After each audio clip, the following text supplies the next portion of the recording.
across beds, hearts and bucks. This is BBC Three Counties Radio.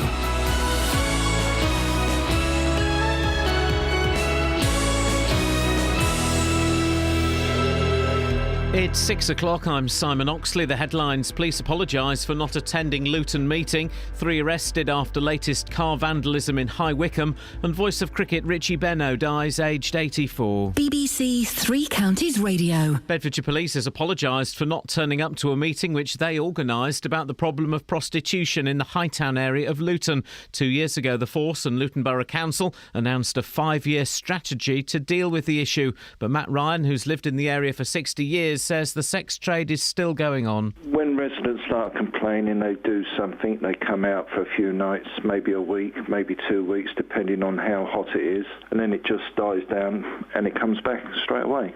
In other words, we are a hub for street prostitution. 3 people, including 2 teenagers, were arrested by police in High Wycombe yesterday afternoon in the latest spate of vandalism to cars in the town. Police were called to Arundel Road at around 2:40 to reports of a car on fire and several other vehicles being damaged. 3 males aged 22, 19 and 17 were arrested. A £1,000 reward has been offered following several weeks of vandalism thought to be linked to the inquest verdict on local man Habib Ullah. The Conservatives say regulated rail fares will rise by no more than inflation until 2020 if they win power at the general election. Labour is pledging to guarantee neighbourhood policing across the country and will scrap police and crime commissioners to help fund that. Police investigating the murder of a woman in Buckinghamshire 20 years ago today have identified DNA which could belong to her killer. It's believed that Janet Brown disturbed an intruder at her home in Radnage. Peter Burns is from the Thames Valley Major Crime Review team. Looked at what we had in terms of exhibits that were seized on the original investigation. One of the items that we sent off has revealed a full male DNA profile, which isn't that of any member of the family. We're hoping that that DNA profile can be matched to somebody else, but it does provide a strong link between the offence and the scene. Luton-based EasyJet are operating 5 so-called rescue flights today to help passengers stranded across Europe by the French air traffic controllers' strike. The company cancelled nearly 250 flights on Wednesday and over 330 yesterday and have put up over 6,000 passengers in hotel rooms. The Australian cricketer and commentator Richie Benaud, who's been called the voice of cricket, has died. He was 84 and had been suffering from skin cancer. His voice was known to millions, first on BBC and then Channel 4, working on British television from 1963 to 2005. And by them looking for that, let alone chasing it, it's gone straight into the confectionery stall and out again. First ball in Test cricket in England for Shane Warne. And he's done it. Gadding has absolutely no idea what has happened to it. He still doesn't know. Richie Benaud, who has died at the age of 84. In sport, world number 1 Rory McIlroy is 7 shots behind leader Jordan Spieth after the opening round of the Masters at Augusta, and Lewis Hamilton was fastest in first practice for Sunday's Chinese Grand Prix. The weather, another warm day, plenty of sunshine, although hazy at times, a maximum temperature 21 degrees Celsius, and you can get the latest news and sport online at bbc.co.uk/3 counties. Just let me hear some of that rock and roll music. Any old way you choose it. It's got a backbeat, you can't lose it. Any old time you use it. It's gotta be rock and roll music. If you wanna dance with me. If you wanna dance with me. I have no kicks against modern jazz, unless they try to play it too darn fast and change the beauty of the melody until it sounds just like a symphony. That's why I go for that rock and roll music. Any old way you choose it. It's got a backbeat, you can't lose it. Any old time you use it. It's gotta be rock and roll music. If you wanna dance with me. If you wanna dance with me. I took my loved one over across the tracks so she could hear my man a wailing sax. I must admit they have a rockin' band. Man, they was blowing like a hurricane. That's why I go for that rock and roll music.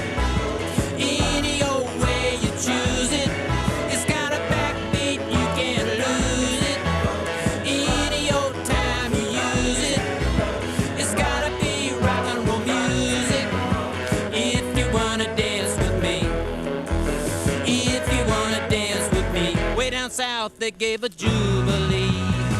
I tell you folks, they had a jamboree and drinking beer from a wooden cup. The folks at dancing got all shook up. They started playing that rock and roll music any old way you choose it. It's got a backbeat, you can't lose it. Any old way you use it. It's gotta be rock and roll music. If you wanna dance with me, if you wanna dance with me, say if you wanna dance with me, if you wanna dance with me, if you wanna dance with me. It's got to be Morning, just buying ourselves a little bit of time, but also getting some great vibes. How are your vibes now? Great. On the show this morning, streetwalkers, hedge jumpers and bottle dumpers. Well done, you're back on form. Back on top form.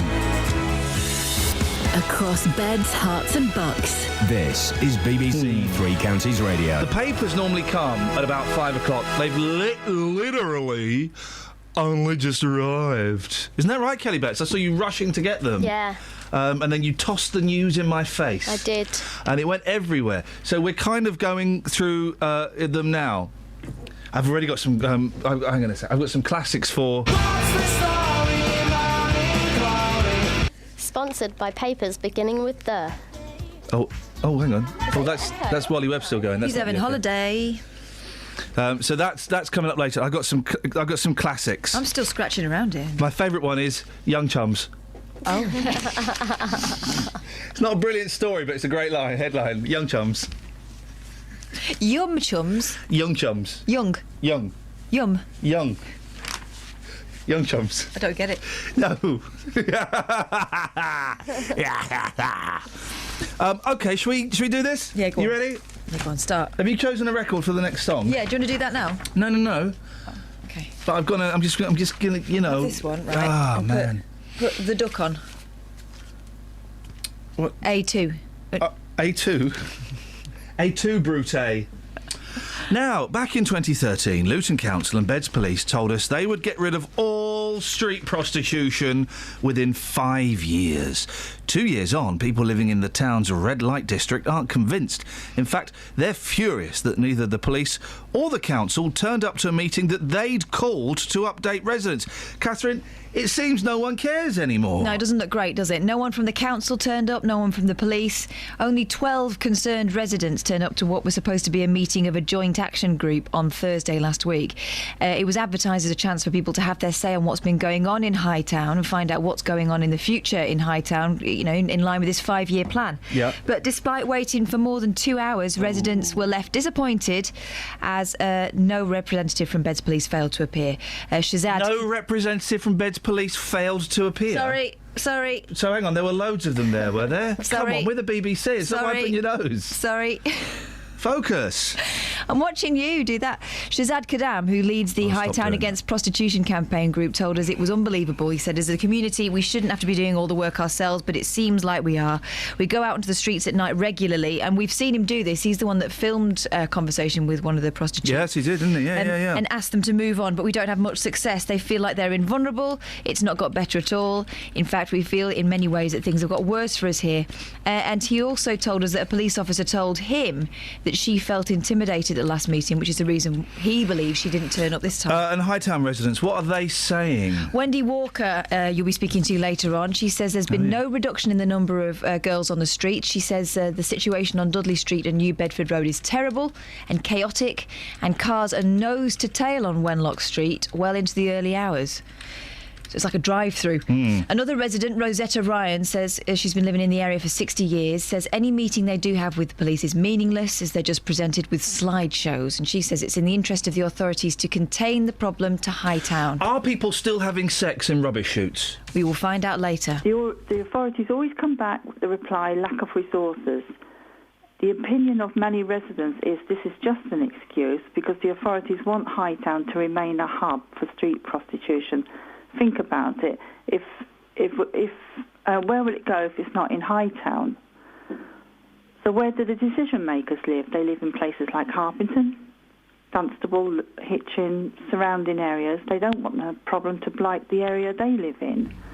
So we come full circle. By the police doing a little bit of policing, they can make out they are on the side of the residents, but unfortunately they always fall short. What are the police saying? We've had a statement. Inspector Jason Cahill. He says, we would like to apologise to members of the public who attended this joint action group meeting. The meetings are a useful tool which give people the opportunity to talk about issues which affect them. We're disappointed that no one from the police was able to attend on this occasion. They're disappointed. He added, we're committed to working with our communities to address problems which matter to them, and we'll continue to run Operation Turtle. Yes, that's its name. Oh, no, that's really his poor naming. In the area to tackle a range of antisocial behaviour, including prostitution and drug use. What's it called? Operation Turtlehead? Turtle. Really? Why would you do that? I mean, that's just thoroughly unpleasant, isn't it?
Everything is coming from records today, and boy, oh boy, didn't that one sound like it. I've got literally nothing to say, because we're going through the papers. Yeah. Now, I mean, we're doing the prep, and I'll be honest, OK, guys, yeah, I do a little bit of prep. I'm doing the prep on air. Well, do you want some reassurance? OAP, on-air prep. Oh, that's nice. I'm an OAP. I'm an on-air preparator. Oh, that I don't know if that was the chair or not. It was a bit of the chair, I think. I'll let you know after the show. I'll check. Catherine. You know when your mum used to say to you, don't pull that out, you'll get loads back in return? No. Like your eyebrows or straight hairs. My mum has never said, don't pull that out, you'll get loads back in return. She said something similar, but I don't think it was about hairs. Bald men will be pleased to know that scientists have found... she said to the papers! Straight away! Yeah. You better just go, but she's just diving in! Well, you know, I'm a pro. Go on, then. Bald men will be pleased to know that scientists have found a way of making hair regrow. You pull it out and a load come back in return. What? They may be less delighted, however, to hear it involves tearing out their remaining hair. US researchers have shown that when they pluck out 200 hairs, up to 6 times as many grow back.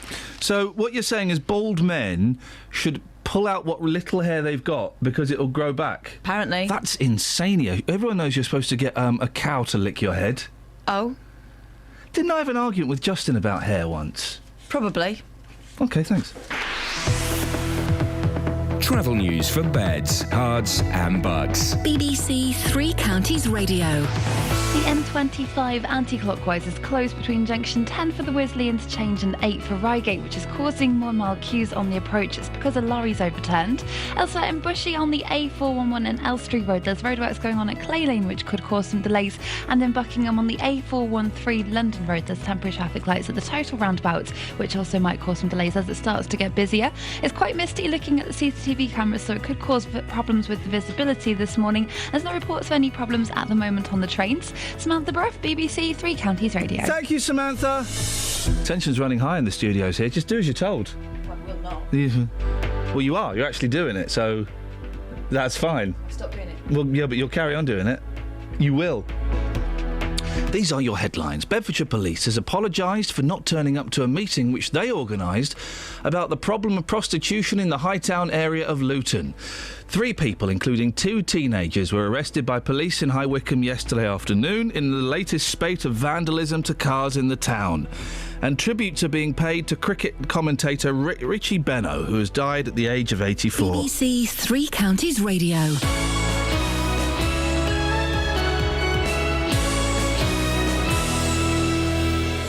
Roberto Perroni on BBC Three Counties Radio. Tip-top etiquette expert William Hanson, who is not a fan of politicians oversharing. Oh, good afternoon, Roberto. I feel slightly nauseous about that music.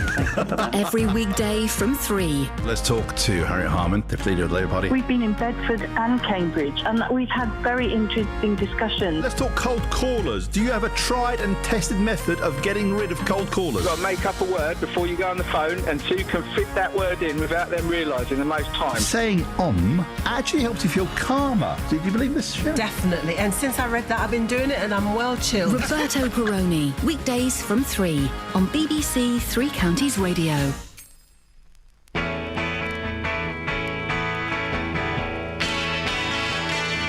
reason why, oh, I can say I have to let you go, baby, and right away. After what you did, I can't stay on, and I probably feel a whole lot better when you're gone.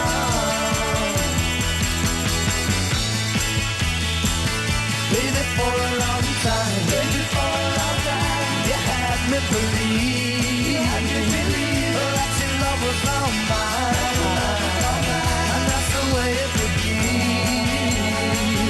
But I didn't know that you would put me on, and I probably feel a whole lot better when you're gone. When you're gone.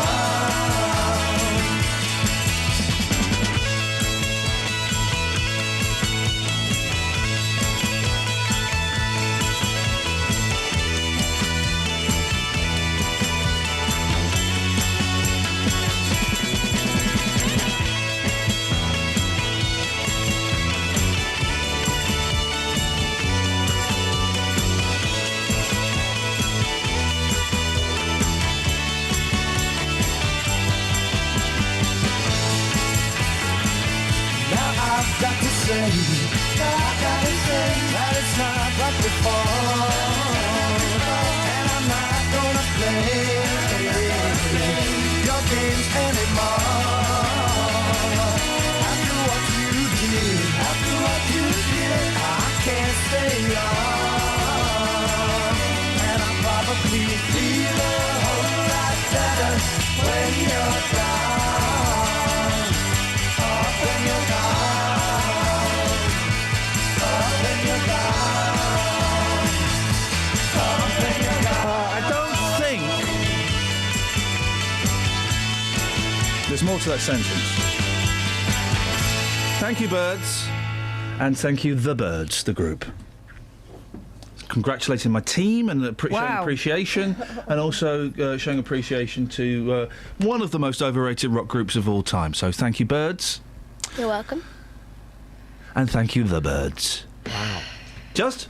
One of the most overrated bands of all time, The Birds. Yes, mate. Yeah. Bit rubbish, bit pony.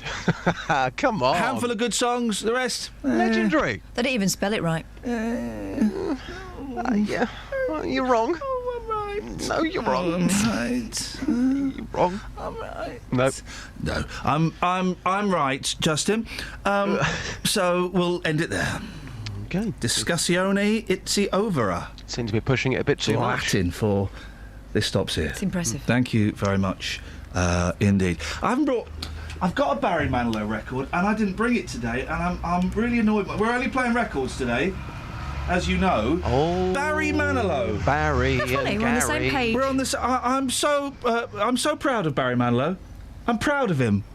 I wonder what took him so long. I know. Come on, Barry. Guess what? We all knew, or did we? He's married his male manager. Great. Fair enough. I don't think you call them fairies anymore, mate. Fair enough. I do apologise. And I'm genuinely. I saw this. It was a tiny little thing yesterday, and it was literally a paragraph in one of the papers. I think maybe the Sun. And I thought, if that had been even 10 years ago, that would have been massive. Front page news. Barry Manilow. 15 years ago, Barry Manilow, gay shocker. Tiny little thing. I thought, isn't that good? And then there's a thing in the paper that is in the mail today.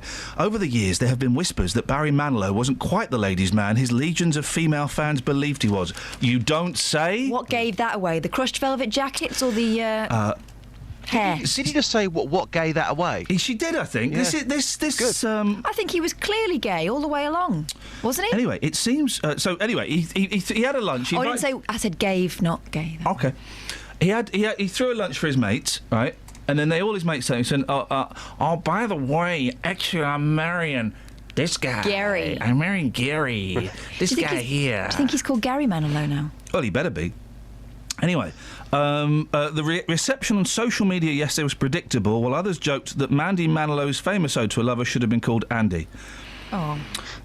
One Twitter user sympathised, writing, "Take a minute's silence for Barry Manilow's female fans." A fan wrote, "Barry Manilow, gutted."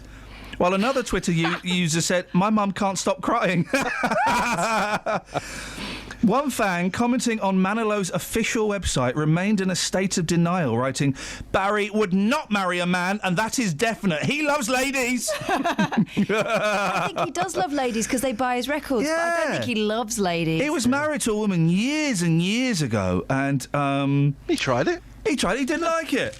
I genuinely, this made me really happy, this story yesterday. I thought, what a nice thing. But well done. Do you know what else made me happy? That it happened last year and we were only just finding out about it. I wish more elderly pop stars, maybe some of the British ones, were brave enough to come out and say, "Do you know what? I'm gay. What's the big deal?" Saying that, I'm still getting over Ricky Martin. What? I was a bit upset about that. About what? I thought he was the hottest thing on two legs. Gay men can still be hot, Catherine. Yeah, absolutely. All right, but I did really? think, we only had to meet and Getting then very he would, close to the knuckle today. Then, careful. And then he would realise, I was one for him. It's kind of the reason I learnt Spanish, all that sort of stuff. And then he goes and reveals his gaiety. Oh, it's a waste! Do people still say that? Oh, it's such a waste. I think people over 40 say it. It's such a waste. I've had gay men say that to me. Oh, you're such a waste. As a straight man. Ooh, why is that funny? I think they meant, "Oh, you're wasted." I was at the time. Yeah, I thought you would be. No, they. What do you mean? Is that you being nice or kind or rude? Kind. Okay, I love that. Kind of rude. I used to get when I was younger, and I wasn't that attractive when I was younger. I used to get a lot of gay guys chatting me up. Nowadays, I don't get so much. But yeah, I get gay guys saying, "Oh," they wouldn't say you're wasted. Do you find it more flattering to be hit on by a gay guy do you know than what? a woman? That is actually a really good question. If this were 1987, let me think. Do I find it more flattering? No, I find it intriguing. I find it enjoyable. I've never gone, "Oh no, get away." Well, actually, that's quite camp to say it like that. "Oh no, get away." That's a come on, isn't it? In many ways. I've always. How can I phrase this without sounding like a tart? I've always enjoyed the attention. Yeah. I've always enjoyed. You must have got hit on by gay guys, Just. You're a good-looking fella. Yeah, to be fair. There's quite a lot, he says. It's great. I take it as a compliment. And it is a compliment. I love it. It's always nice to be appreciated, isn't it? I think it's a bigger compliment, to be fair. without being stereotypical, I think, yes, I think gay men. Compliment. Yeah, because I think gay men, on the whole, look after themselves a bit better. And if they're women, than straight men. Yeah, I'm going along with that. And if they appreciate your style and your image, that for me is a great comp. So, would you be more flattered if you were hit on by a gay guy than you would be by a straight woman? Yes. I think this is your thing to take to the streets this morning if you're up for it. Yeah, well up for it. I think that's a really nice one. I think that's a great one. Mm-hmm. Yeah, you can make some magic out of that, can't you? I think so, yeah. Okay, thank you, Kelly. Could it be magic? Welcome. Sorry? Sorry. What did you say? Could it be magic? Why did you say that? Barry Manilow song. Yeah, no, but why? Don't know why you said Just that. a bit of a pun. A pun on what? Well, the street opinion box coming up later on. Where's the pun? Well, you're saying, take it to the streets. I'm saying, well, it could be magic, Could it be magic? Yeah? I don't understand why that's a pun. Okay. Just explain a pun. Look, I've got the definition. I've got the definition of pun in front of me. Let's have a look. A joke exploiting the different possible meanings of a word, or the fact that there are words that sound alike but have different meanings. No, that definitely wasn't a pun, what you said. It just came from my brain. All right, Dad Pop. Right, shall we do this? Yes. Grand National tomorrow. Bother, Kath? Not really. No. Bother, Kels? Yeah. Why? Because I am. Is Ben Nyde, is Shaggy doing a sweepstake? Of course he is. So. He's a right little half a daily, isn't he? It seems enough of you are bothered to keep the bookies happy. They're expecting bets amounting to about 200 million quid at a time when the country is supposed to be skint. Justin, big deal this race, even now, isn't it? Absolutely massive. More than 150. What? It is massive, come on. Fact, not fiction there. That's true, more than 150,000 people are expected to travel to Aintree this weekend. And, of course, even more expected to place a bet. People like me, I never, ever place a bet on anything apart from the Grand National. So this year, around £200 million is expected to be spent on betting. According to a survey by the bookmakers William Hill, just 15% of people actually bother to look at the betting guide. So those people haven't got a clue what's going on. They just pick someone's name because it's Nana's knickers. Oh, your Nana used to wear knickers. Yeah. That's how it works. Used to wear knickers. We'll bet on that. Here we go. 08459 455 555. Why have horses got such blooming stupid names? And they changed the law a few years ago, so you couldn't call them things like Colin Sandwich and stuff like that. They had to have. Did they? Yeah, they did. They did. It was about 10 years ago. They changed the law, but they've still got really stupid names. Didn't someone call one recently a horse? Eh? They called it that. They called it a horse. Zainab Badawi's Smackdown. When it comes to gambling, though, Justin, there is a dangerous aspect to it, isn't there? Yes, this is true. There is a concern that people... You're really making me laugh today. There's concern from people that betting, people like me who don't normally bet, well, they could actually get hooked. Matt Zarcousin, he's a former gambling addict. He established the Fairer Gambling campaign. He says, look, I've got no issue with the race itself, but what happens is a lot of people go into betting shops and they place bets, and whilst they're in those shops, and we spoke about this recently, in those shops they've got those betting terminals. People can lose a lot of money, so what he's saying is if you're going into a shop whilst you're there, you could get hooked. There could be some, I know, but there could be some form of trigger which could lead on to gambling. Most people, surely, they do. There is someone like Shaggy who's trying to con a few quid out of people, who does a sweepstake. He cuts up bits of paper, puts them in his filthy sock, and you have to put your hand in and swipe them out, and it comes out all sticky. Most people do that, don't they? Most people. But the other week, I was in Hemel talking about these betting terminals. Somebody said to me that the worst mistake of his life was walking into a betting shop when he was 18. He placed a small bet and he got hooked. So it can happen. Yeah, no, you're right. It was good, that chat. It's cruel, isn't it? Well, some would say so. Since 2000, 24 horses have died on the Grand National, which is way too many. Over the 3 How many would be acceptable in your opinion? Well, none. Okay. But over the 3-day course meeting, over the same period, 40 horses horses have Flipping been heck. killed. So, yeah. Well, that's definitely too many. The charity Animal Aid, they're calling for the event to be banned. I think in reality, I think everyone knows that's never going to happen. But there are many people out there who think it's cruel, won't be placing bets, won't be watching it. Later, boss, you're going to be talking to a bit of a character. The TV horse pundit John McQuirrick will be live on your programme. Who? John McQuirrick. Who? John McQuirrick. Who? John McQuirrick. Kelly, clip that and say his name again, but try and say it properly this time. John McQuirrick. Who? John McCrick. John McQuirrick. John McQuirrick? Yeah. John McQuirrick. John McQuirrick is coming on the show. That's how I pronounce his name, yeah. Why? Because that's how my mouth works. Just say it again. John McQuirrick. Catherine, thank you. Travel news for beds, cards and bugs. BBC Three Counties Radio. On the M25, it's closed anti-clockwise between junction 10 for the Wisley interchange and 8 for Reigate, which is causing 2-mile queues approaching it because of a lorry that's overturned there. Elsewhere in Bletchley on Watling Street, there's been an accident between the A421 Standing Way and Saxon Street near the Denby Industrial Estate, so that's causing some delays. And in Neasden on the A406 North Circular Road, that's looking very busy between the Neasden interchange and Wembley. Having a look at the train departure boards, there's no reports of any problems at the moment. Samantha Bruff, BBC Three Counties Radio. Across beds, hearts and bugs. This is BBC Three Counties Radio.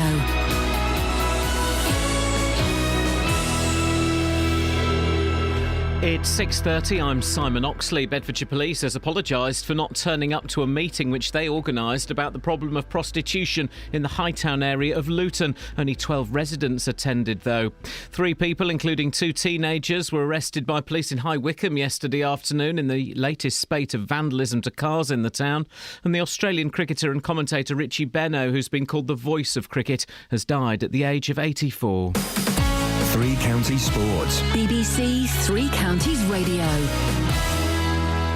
World number 1 Rory McIlroy's 7 shots behind leader Jordan Spieth after the opening round of the Masters at Augusta. I was pretty nervous, excited, but I just, I've been wanting to get going for a while now, even since the end of last week. So it was nice to just get out there and get a scorecard in the hand and start this tournament, and I'm pretty pleased with how I started. McIlroy hit a 1 under par 71, but American Spieth opened a 3-shot lead with an 8 under 64. Justin Rose is among those in joint second on 5 under. Tiger Woods is 1 over after a 73, as is Woburn's Ian Poulter. Watford striker Troy Deeney is the Championship Player of the Month for March. Third place Watford travel to Millwall tomorrow. The Hornets are currently 1 point behind leaders Bournemouth, who are at Brighton tonight. Ahead of the League One trip to Port Vale, MK Dons manager Carl Robinson says they're hoping to sign on loan 19-goal striker Will Grigg on a permanent basis. Brentford paid a lot of money for him. That's a big investment that they paid, and I'm not too sure whether we can compete with the investment that Brentford made. And again, that's just the reality of where we are. We'll try and do the best of what we possibly can to try and make Will Grigg play for MK Dons next season, but we are also realists as well. If the price is right, we'll do the deal. Wycombe boss Gareth Ainsworth is the League Two Manager of the Month for March. Third place Wanderers host bottom club Cheltenham tomorrow. In the race for playoff places, Stevenage are at home to Northampton. Luton are at home to leaders Burton. Here's Hatters midfielder Cameron McGeehan. I think playoffs would have been a great achievement at the beginning of the year. So obviously got ahead of ourselves maybe a little bit, being in the top 3 at the time. Maybe that sort of raised the expectations for everyone, and then you sort of go on a bad one and everyone thinks, oh, it's the end of the world, but it's not. It's playoffs and we're there and we've got the chance to go and play at Wembley and get promoted into League One. It's still right in our grasp. And Lewis Hamilton was fastest in first practice for Sunday's Chinese Grand Prix. The Hertfordshire driver finished ahead of teammate Nico Rosberg and Ferrari's Sebastian Vettel. The Milton Keynes Red Bull cars were 6th and 7th. Second practice starts at 7 our time. BBC Three Counties News and Sport. The next full bulletin is at 7. Call 08459 455 555. BBC Three Counties Radio.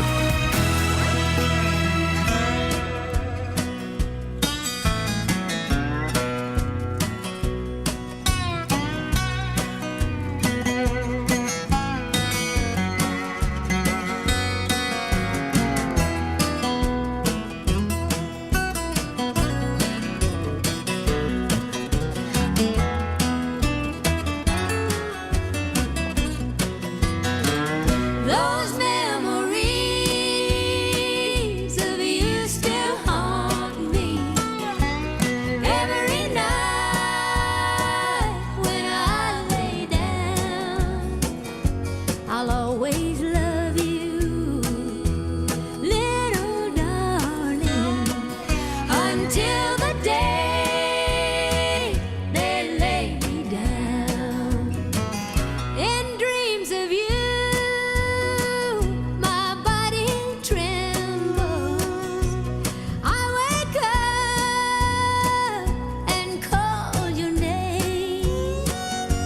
but you're not there. And I'm so lonesome without your love. I go insane. Those memories of you still haunt me every night when I lay down. I'll always love you, little darling, until the day they lay me down.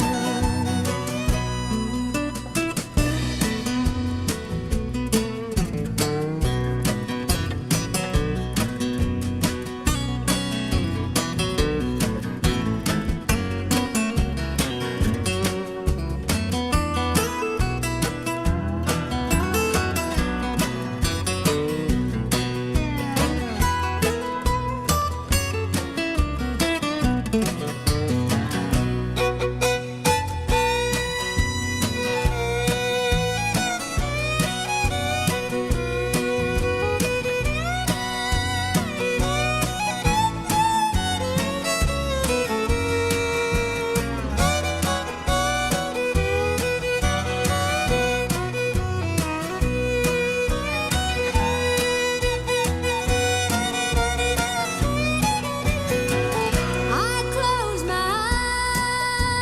eyes and you're there with me. Your kiss I feel, your face I see. It's not your lips now that drive me crazy. It's just your haunting memory. Those memories of you still haunt me every night when I lay down. I'll always love you, my little darling, until the day they lay me down. Until the day they lay me down. That's nice. Who's that? Obviously, Dolly's in there. Dolly, Linda Ronstadt, Emmylou Harris, all together on this album called Trio that I found in the basement. Is John McCrick there? No. John McCrick. No.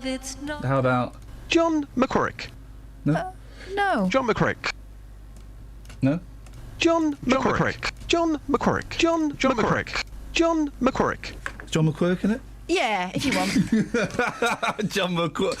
Oh, hang on, he's back. All right, Justin, I didn't see you there, mate. All right, boss. Yeah, tomorrow. I thought you'd gone. But between 12 and 2, we're having 2 hours of you saying John February on a McCrick. loop. Sorry? Yeah, February on a loop. February? I've never said February on a loop. Go on, apart from say then. February, go on. February. Yeah, we're doing that tomorrow. 2 hours of that on a loop. John McCrick. John McCrick. John McCrick. John McQuirrick. John McCrick. Yeah. Okay, mate. I look forward to it. Yeah. Yeah, fine. Should be good. Yeah, should be good. Hey, listen, let's stop fighting and let's start loving. Not literally, but metaphorically. As we... By the way, you've got a third cart wall now, Justin, in my collection. That is unprecedented. Let's play this! I'm saying it as though I'm really buying into the mythology of this. Kels, you ready? Yes, boss. All right, boss. Let's start. It's not a brilliant story, but it is a great headline. Young chums. Young chums. Now that's a pun. Catherine, let's start with you. Is it to do with puppy food? No. Deals? Is it to do with kids who hang out on the street? What? The street massive. Young chums. Young chums are having some fun, crazily getting down the road. Wise guys realise there's danger in emotional ties. No. Oh, Kelly. that's what the pun was on. Oh, I thought it was on. I thought that young was the word that needs to be. Okay, yeah, that makes sense. Yeah, young chums. No, I think it. No. I think we're right. Oh, really? When you hear what it is, yes.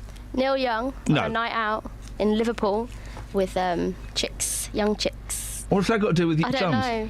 We make the most best friends, typically 5, by the age of 26. I've got 3 best friends, and ain't none of you lot. Oh. I got loads. Of best friends? Yes. No. Yes, I have. No, you don't. No, you think you have. You think you haven't. No, I have. I don't think the fan has even started turning for you yet. Never mind anything's been flung at it. You will find out who your friends are. I have. And I've got many. Supposing I broke your heart Yeah. again. Yeah.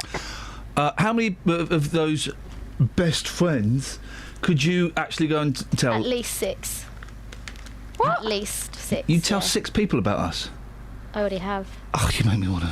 I don't really. I don't talk about my personal life anyway to anyone. So you haven't got any best friends? Yes, I have. But if I did, I could have 6. I'm feeling. There's just so many voxes popping out today, Justin. How many best friends have you got? That's a great one, isn't it? Well, I've got think, 3. And I've always said this, your best friends, your true friends, are the ones that you went to school with, because when you go down the... That's just a coincidence, Justin. You just all happen to be there at the same time. Because when you go down the pub and you talk about things which happened years ago, you've got a strong connection. They are your best friends. No. And anybody would not be my best friend if I didn't meet them at school.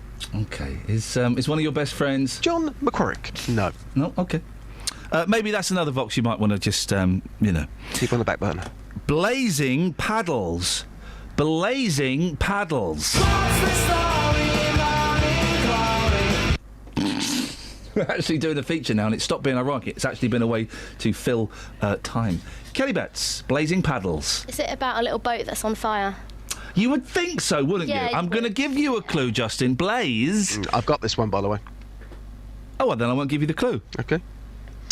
For me, I think this is all to do with the massive group that were called Blazing Squad. Okay. And I think the clue would have helped. Yeah. I think they went to a water park in America and they caused absolute mayhem, and they're now consequently banned. I'll give you the clue, Catherine. Blazing is spelt Blaizing. Blazing paddles. Blazing paddles. Is it to do with Immodesty Blaze? That What? Well, she's a what do you call it? Burlesque. star. A fat stripper. Yeah. Come on, that's what burlesque is. Well, you know what they do with paddles. There's nothing wrong with that. I think it is to do. Oh my gosh. Dunno. Britain's most popular goldfish names are now Blaze, Finn and Styx, replacing old favourites like Goldie. And Bob. And Bob. My goldfish was called Cleopatra. Cleopatra. Coming at you. Coming at ya. Let's do one more, and then, Catherine, you can... I'll let you do, whatever it is. I've got to be careful how I say this. You've got to do whatever it is I do, is what you're going to say, is that right? Rat... It looks different as I read it, and it's not rude, but it looks rude. It's like I've got rude dyslexia. Go on. Rat on a hot sin roof. Rat on a hot sin roof. Dealey, over to you.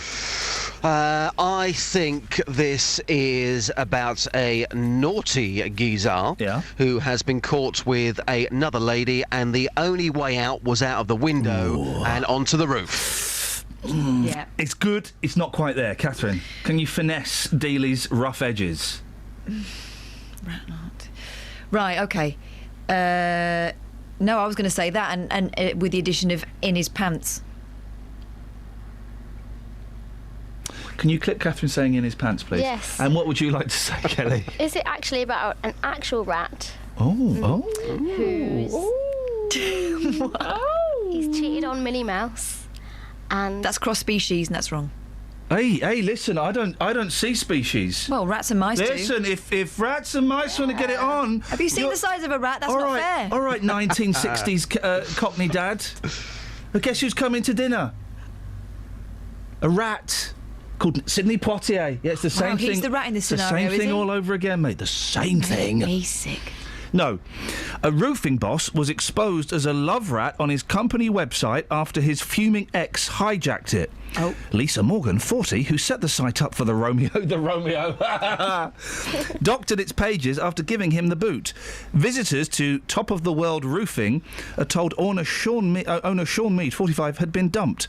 A message adds the proprietor was unfortunately found out to be cheating again. And there's a picture of Sean, and he's got his jumper tied around his waist, which I think is always an Good look. excellent look. Yeah. Justin, you've got plenty there. How many friends have you got? Would you find it more flattering to be chatted up by a man or a woman? Yep. Go and make magic happen, mate. Listen, leave it to me, boss. I'll talk to you about later on. We'll speak to you later on, mate. Take care. All right, mate. Bye. Bye. See ya. Anything else you want to say, Just? John McQuarrie. Thank you. Travel news for beds, cards and bugs. BBC Three Counties Radio. On the M25 anti-clockwise, it's still closed between junction 10 for the Wisley interchange and 8 for Reigate because a lorry's overturned and there are 3 mile queues on the approach. Now, in Bletchley on Watling Street, that's been closed because of an accident between Standing Way and Saxon Street. It's also causing it to get quite busy around the Kingston roundabout through the roadworks as a result. In Biggleswade on Normandy Lane, that's closed for the roadworks going on at the junction of London Road, so that could cause some delays if you're heading that way later on. There's no reports of any major delays at the moment on the trains. Samantha Bruff, BBC Three Counties Radio. Thank you so much, Sammy. Thank you so much indeed. In his pants. Oh, Catherine, will you leave it out, please? Put it in his pants. Thank you. It's Friday, the 10th of April. I think that actually counts as sexy harassment. I think it does. What, me to you? No, me doing this. In his pants. Bedfordshire Police has apologised for not... Here we go, this is appropriate. Bedfordshire Police has apologised for not turning up to a meeting which they organised about the problem of prostitution. The meeting was being held... in his pants. 3 people...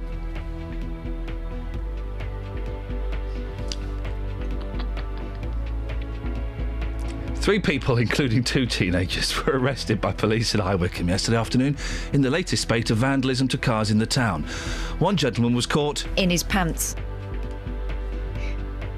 He wasn't. You don't have to add that! Beds, hearts and bucks weather. BBC Three Counties Radio. Hello, very good morning to you. Well, we could be looking at the warmest day of the year so far, actually, today, with possibly temperatures peaking at 21 or even 22 degrees Celsius into the 70s in Fahrenheit. But the sunshine's going to be rather hazy. There will be a lot of high cloud around, but it's a fairly bright start to the day, some much warmer air. We've got southerly winds, actually, and that's pushing up some rather polluted air from the near continent. So the air quality levels for today aren't going to be great. In fact, they're going to be really rather bad. So something to watch out for today.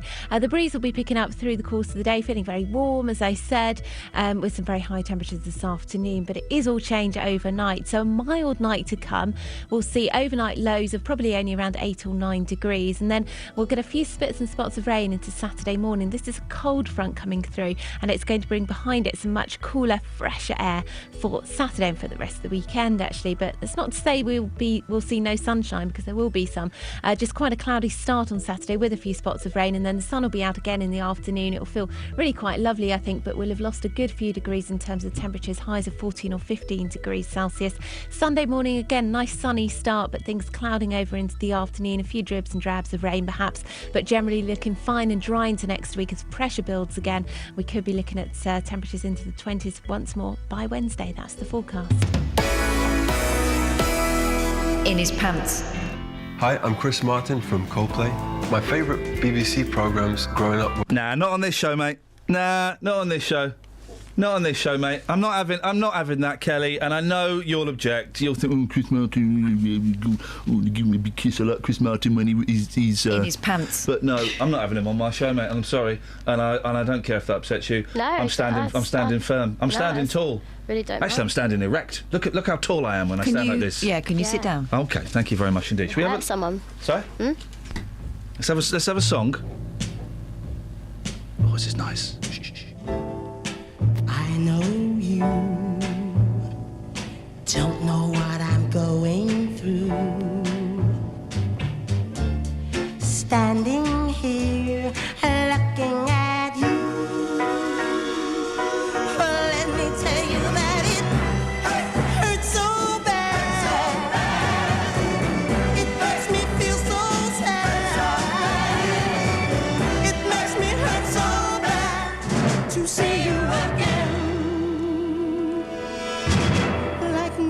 and pins.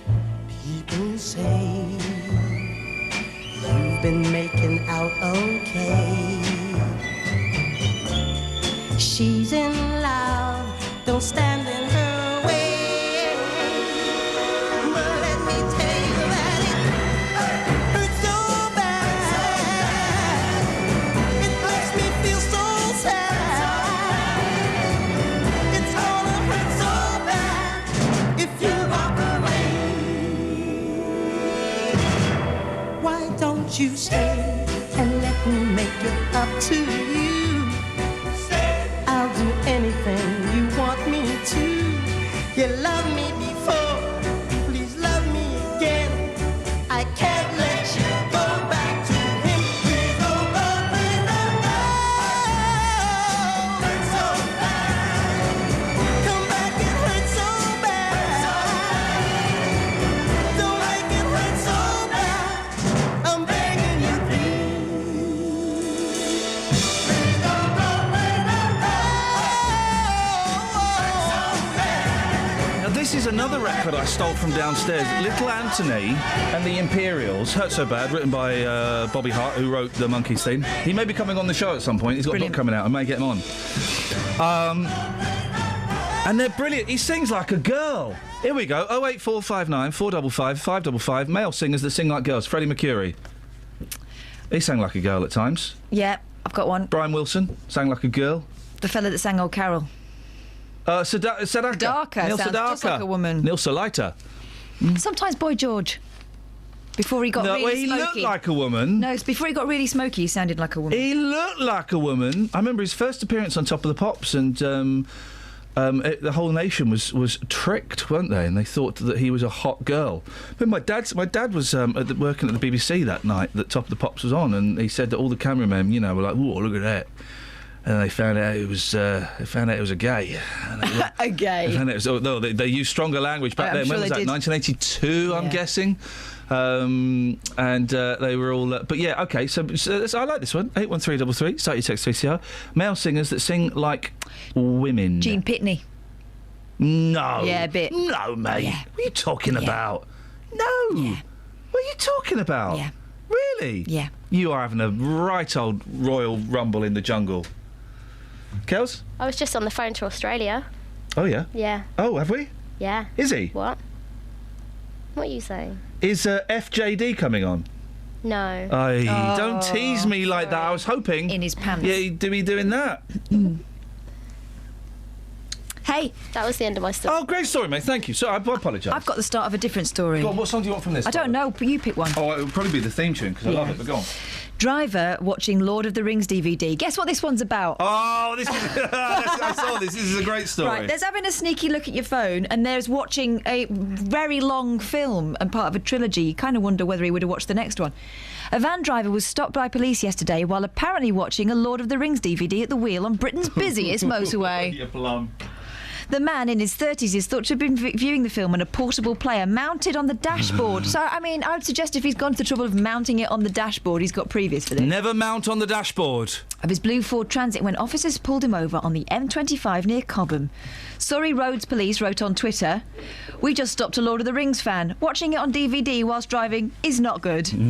A police spokesman added that he was alone in the van and officers had seen the DVD player on his dashboard. Traffic was flowing at about 60 miles per hour at the time. The incident led to a spate of Lord of the Rings themed messages on social media, including this little beauty from Nick Freckleton. Come on, Freckles. A dreadful hobbit to have, bad for your elf. Hey, at Freckles69 if you want to follow that guy. And Dave Como added, Who?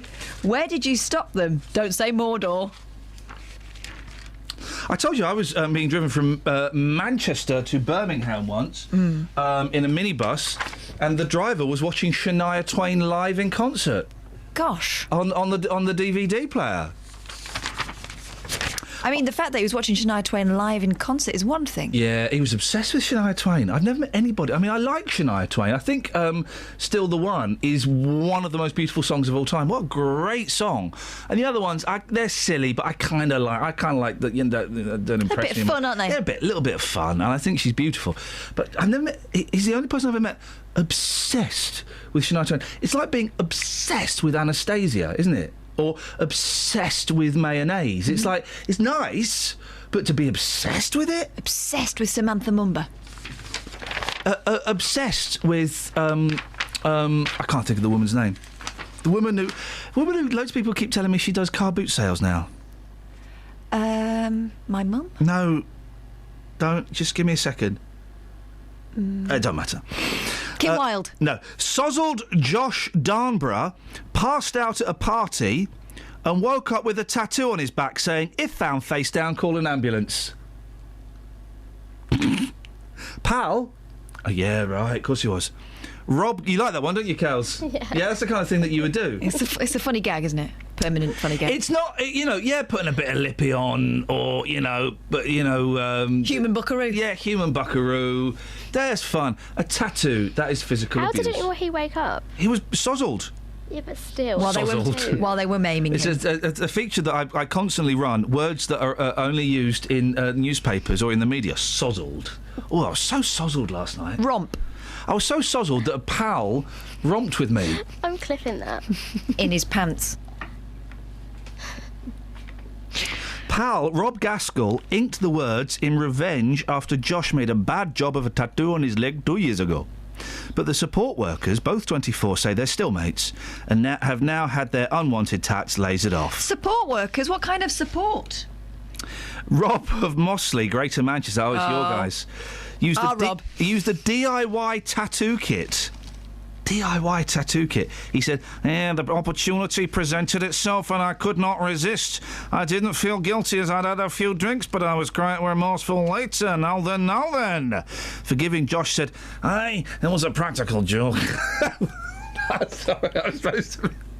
Right, you better play a record quick. I tell you what I would like to have. I tell you what I'd like to watch. I'd like to watch John McCririck romp. Yeah. In his pants. Ooh!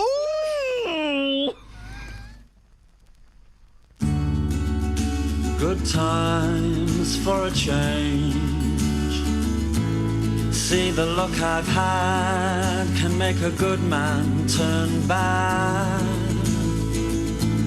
So please, please, please, in his pants. Let me get what I want this time.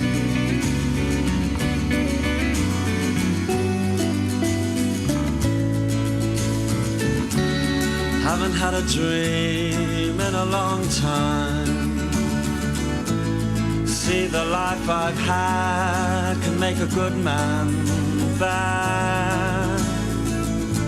So for once in my life, let me get what I want. Lord knows it would be the first time. Lord knows it would be the first time.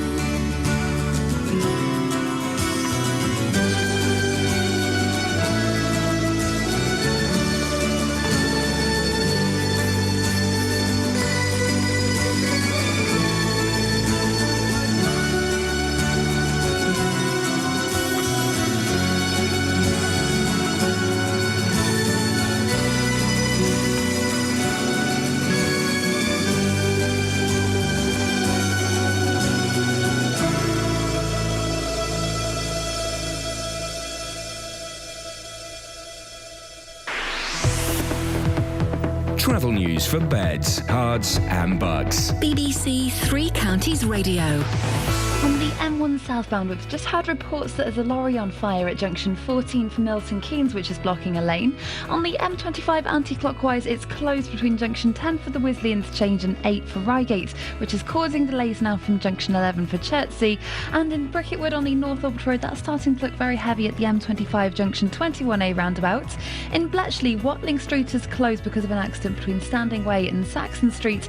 And on the trains, Abellio Greater Anglia are reporting 15-minute delays through Box Broxbourne. That's because of a problem with the train, and the Central Line has severe delays between West Ruislip and North Acton. Samantha Bruff, BBC Three Counties Radio. Thank you, Sammy. So, let's try and remember what we've got.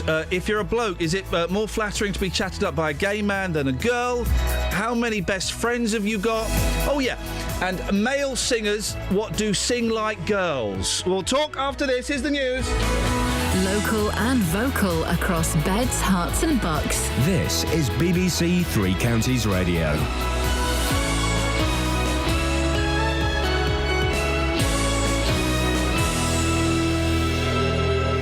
It's 7 o'clock. I'm Simon Oxley. The headlines: police apologise for not attending Luton meeting.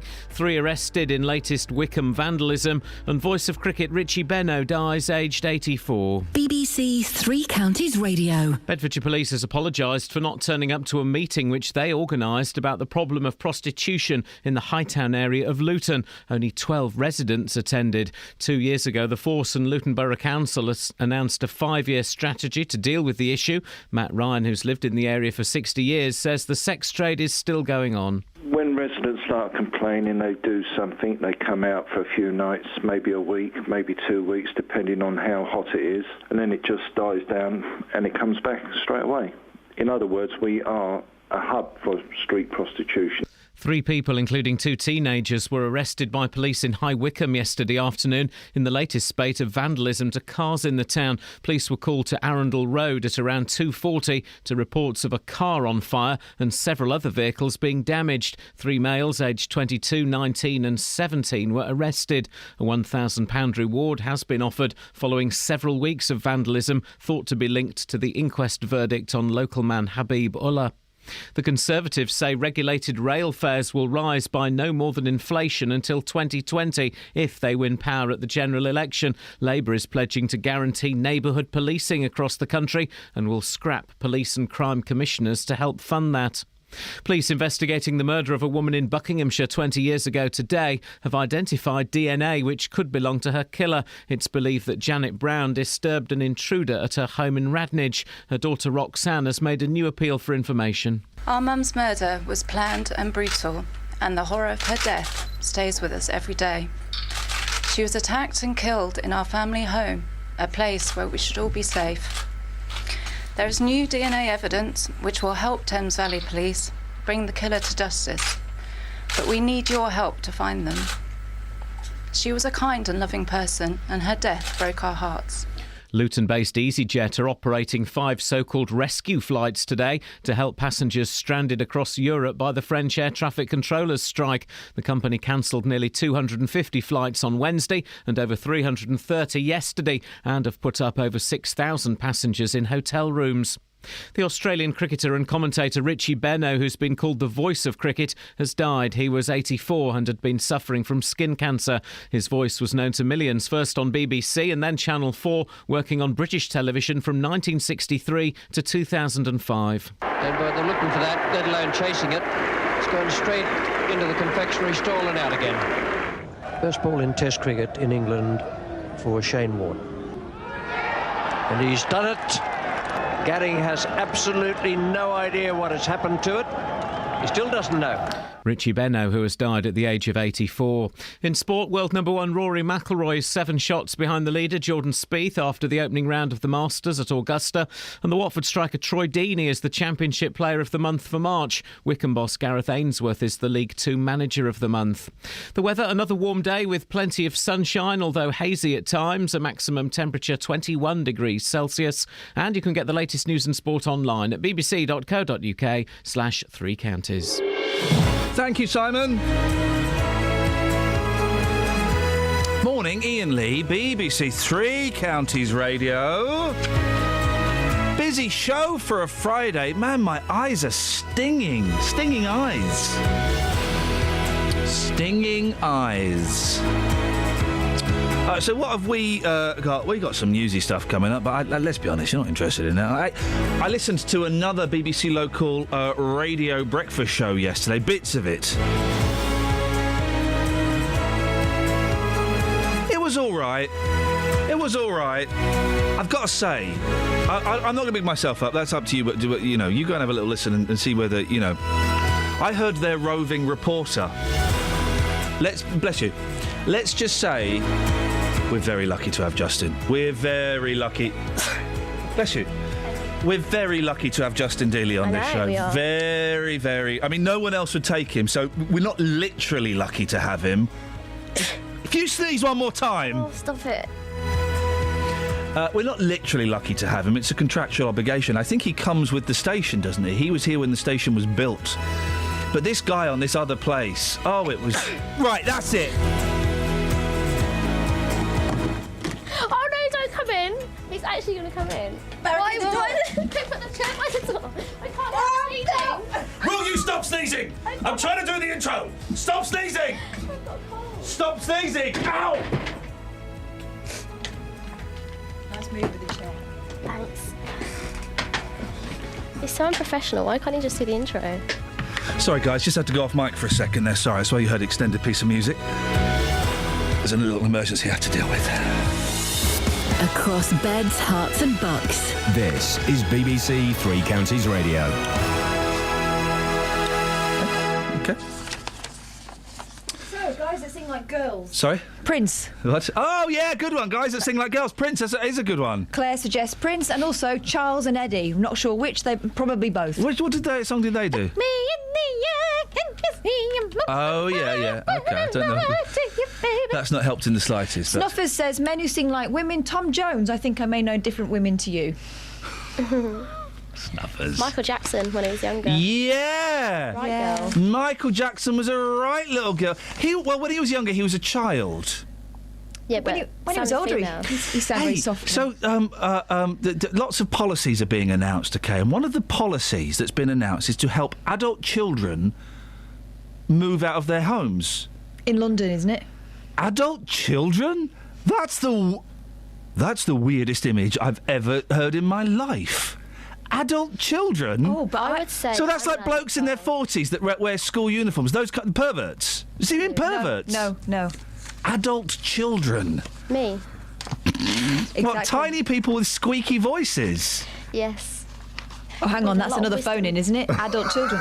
See, I think Prince Harry is one because he's got like a child's head on a man's body. OK, this is gold. I'm going to write this on the board in a second. Adults that look like children. Adult children. 08459 455 555.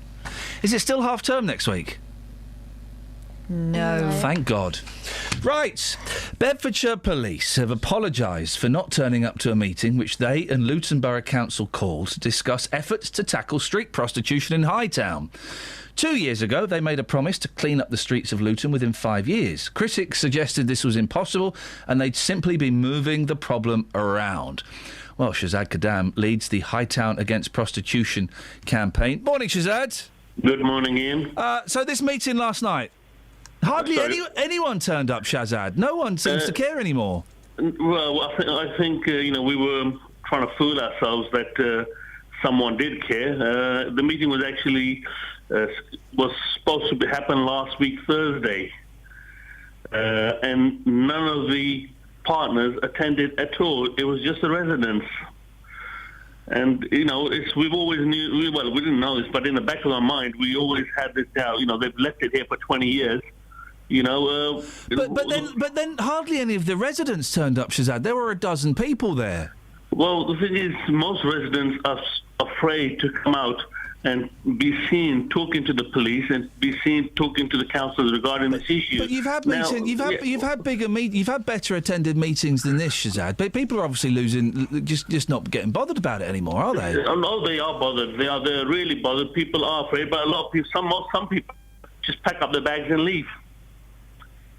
But to get 12 residents, Shazad, turn up to a meeting. It's better than no meeting, no partners. Well, you can't play. You're playing my willy's bigger than your willy. Really, it doesn't really work in this thing.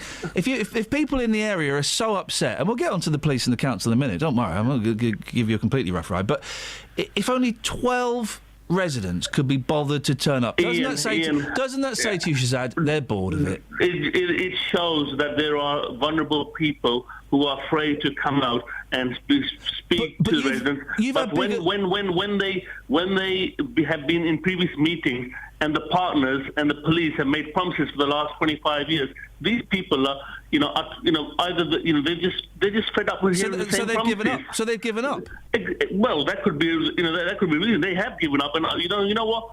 I don't blame them, because we just get fed with promises and fed with empty promises and empty lies, and people, all we've been told is the same thing over and over again. But in fact, that this area was designated for this crime, and the partners played a big part of keeping it here, and they've got no reason to move it on. They've got nowhere else for it to go, so they wanted to stay here. So if the residents have given up on this ever getting sorted out, what were you expecting from the police? Well, I expected them to turn up at least. Had they said they were definitely going to... they'd organised this meeting, had they? Oh, this meeting was organised a couple of months ago. There's posters of it up. And it says the local police are organising this meeting, and we will definitely be there. Well, maybe we should have got an RSVP from them. Should have phoned them up and I'll confirm with them. Maybe that's our mistake. Like other operations, they're there for 1 week, and then the next couple of months, you don't see them. Maybe we should have. It's our fault. We should have checked with them and find out that. We'll just confirm whether they are turning up or not. So, what was the mood amongst the dozen people that were there? You waited for 2 hours, did you?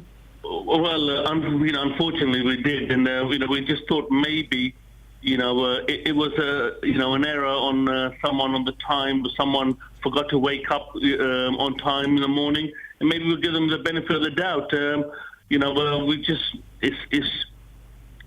was just pointless, and it got frustrating in the end. And it just shows that everyone felt the same way. That it's always the same thing with the partners.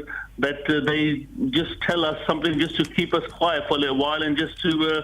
So we don't make any, the residents don't make any noise. We've got a right to ask to live in a peaceful area. We pay our council taxes. We don't want no street workers standing outside our doorstep, outside our garden. If they're happy for it to stay, outside their front garden, or outside the town hall or the police station, they can move them on there. We don't want it outside our house. Did you phone up the police? What have they said to you? Well, I actually about not turning up at the meeting. Well, I think the paper in question did speak to them, and they said they didn't have. They simply forgot. They didn't have. I think. So hang on, Shazad. Listen, if I'm waiting for a meeting, I had a meeting yesterday in London with a bloke. He was 8 minutes late. I phoned him up. Did you not phone anyone up in the evening? I actually did phone up. There was a number on the paper. Right, and what did they say? I didn't get through to anyone. Right, and you've not phoned anyone up since? Yesterday, I spoke to the inspector. Yeah, and what did the inspector say? He actually came down to see me, and, to be honest with you, we didn't, he said that he just come on to the operation, and he will, give him a bit of time, and you will see results. But, do we believe what he says, like the rest of the inspectors?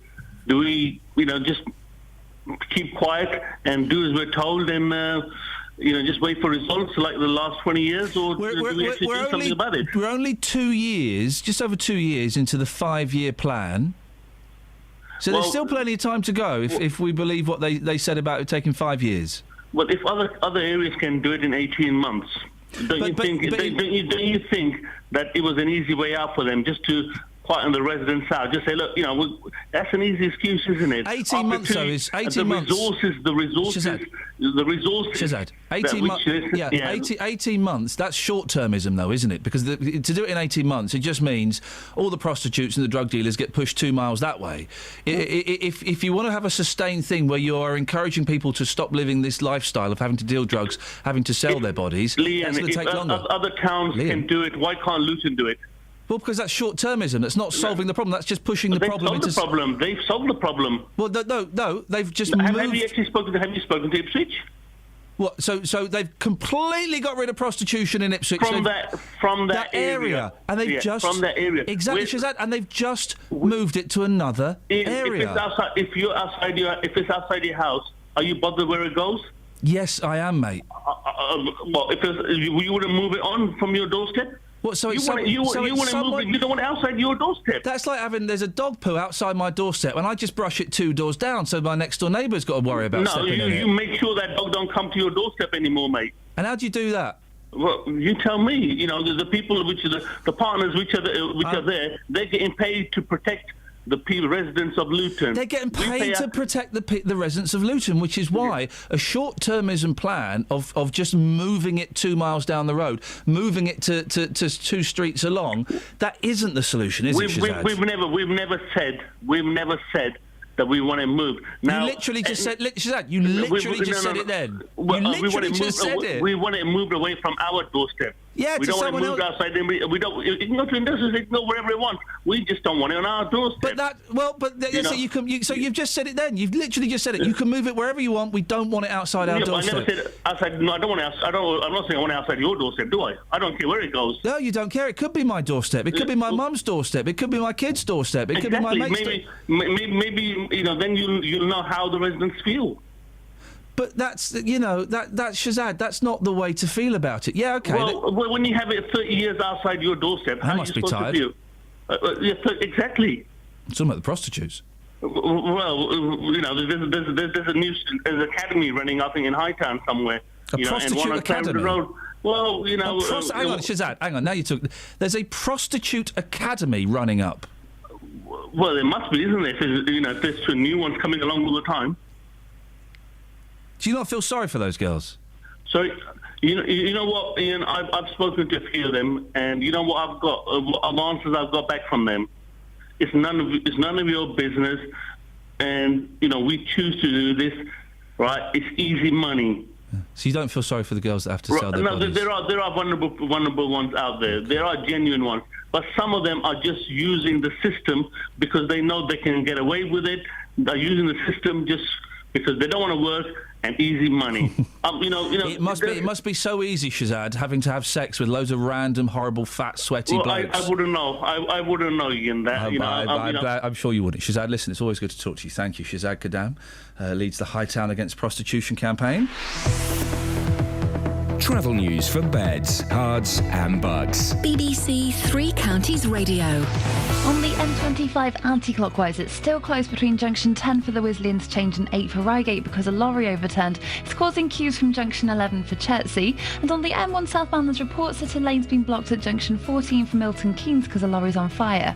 In Bletchley on Watling Street, that's closed because of an accident between Standing Way and Saxon Street, which could cause some delays by the Denby Industrial Estate. And on the train to Bellier Greater Anglia have delays through Broxbourne of about 15 minutes because of a faulty train. And on the London Underground, the Central Line is suspended between Woodford and Epping. There are severe delays on the rest of the line. That's because of a faulty train. Samantha Bruff, BBC Three Counties Radio. Sammy, thank you very much. If you've got any views on the conversation I just had with Mr. Gadam, you're more than welcome to give us a call, of course. I'm not talking to Sammy, I'm talking to you, dear listener, although she can as well. She's not excluded. It'd be weird, though, wouldn't it? 08459 455 555. It's 7:17. It's Friday the 10th of April. Here are your headlines on BBC Three Counties Radio. Bedfordshire Police has apologised for not turning up to a meeting which they organised about the problem of prostitution in the Hightown area of Luton. 3 people, including 2 teenagers, were arrested by police in High Wycombe yesterday afternoon in the latest spate of vandalism to cars in the town. One of the people arrested was caught in his pants. BBC Three Counties Radio.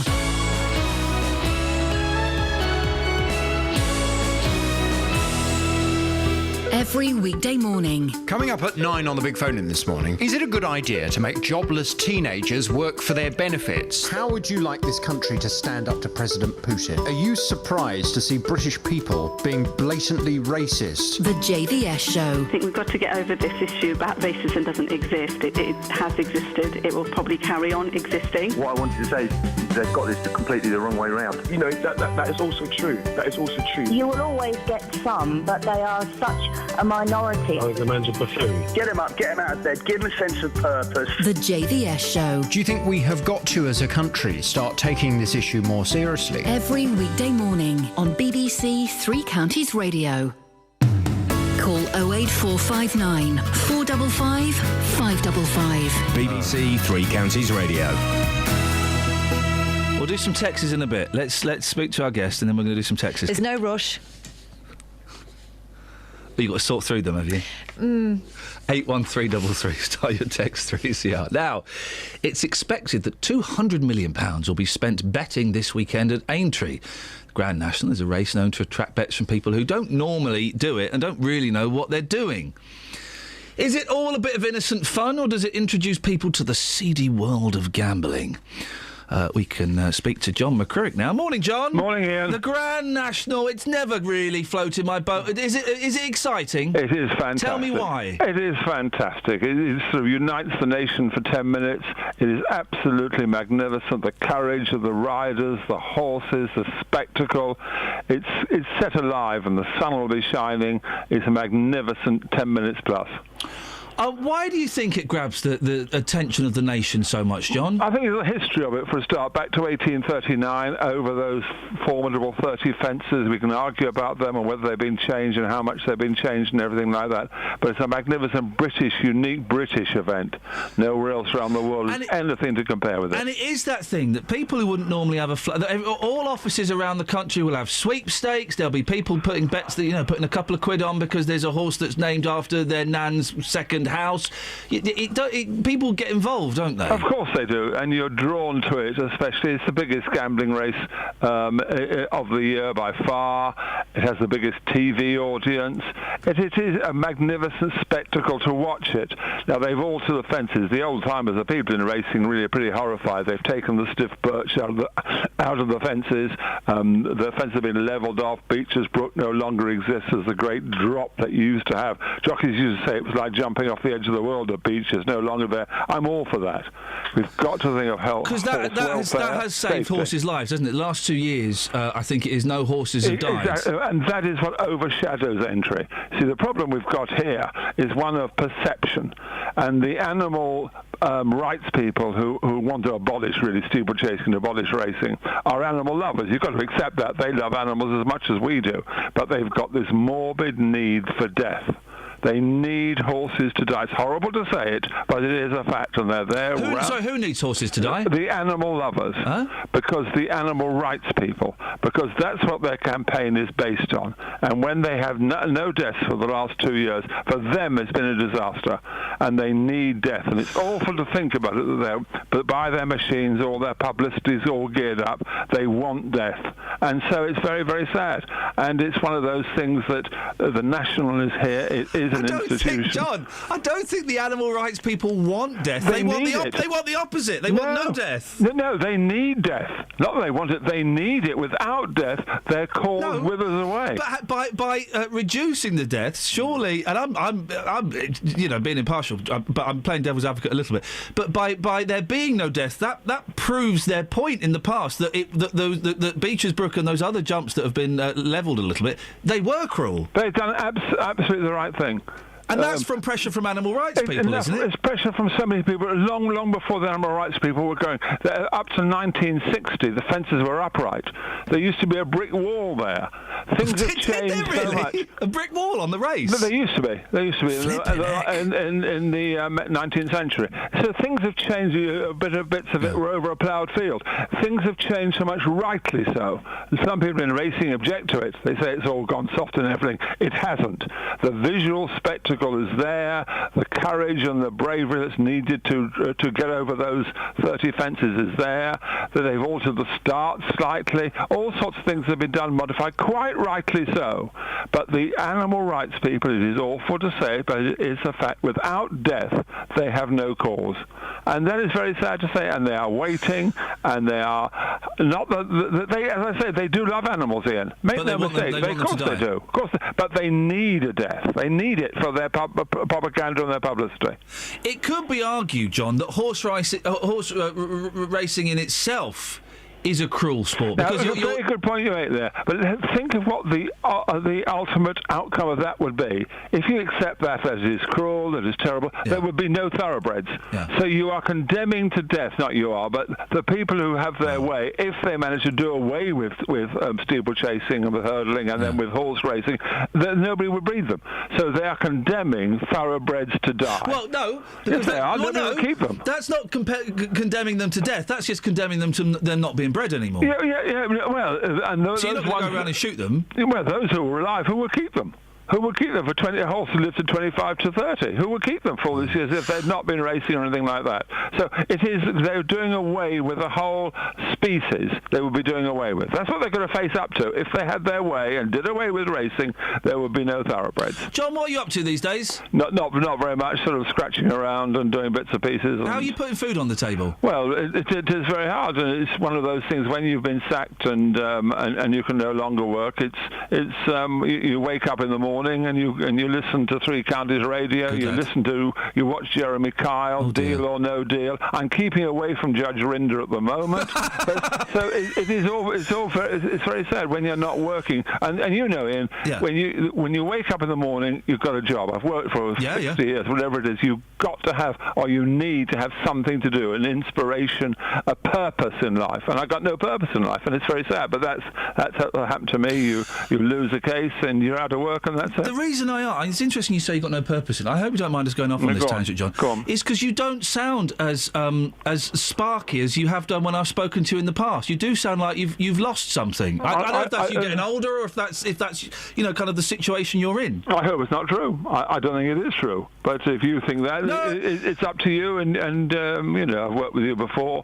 And I've always enjoyed working. I've always enjoyed working with you, John. And I do think it's sad that you're not working, and I think it's a waste. Well, it's sweet of you to say so, but that's for what other people to judge and how the programme and the racing is covered generally with the new team that are doing it. But overall, so important for racing. The next 48 hours at Aintree is the climax of the year as far as racing and the outside world goes, and it is the perception that racing. You've got the use of the whip, for instance. Just one example.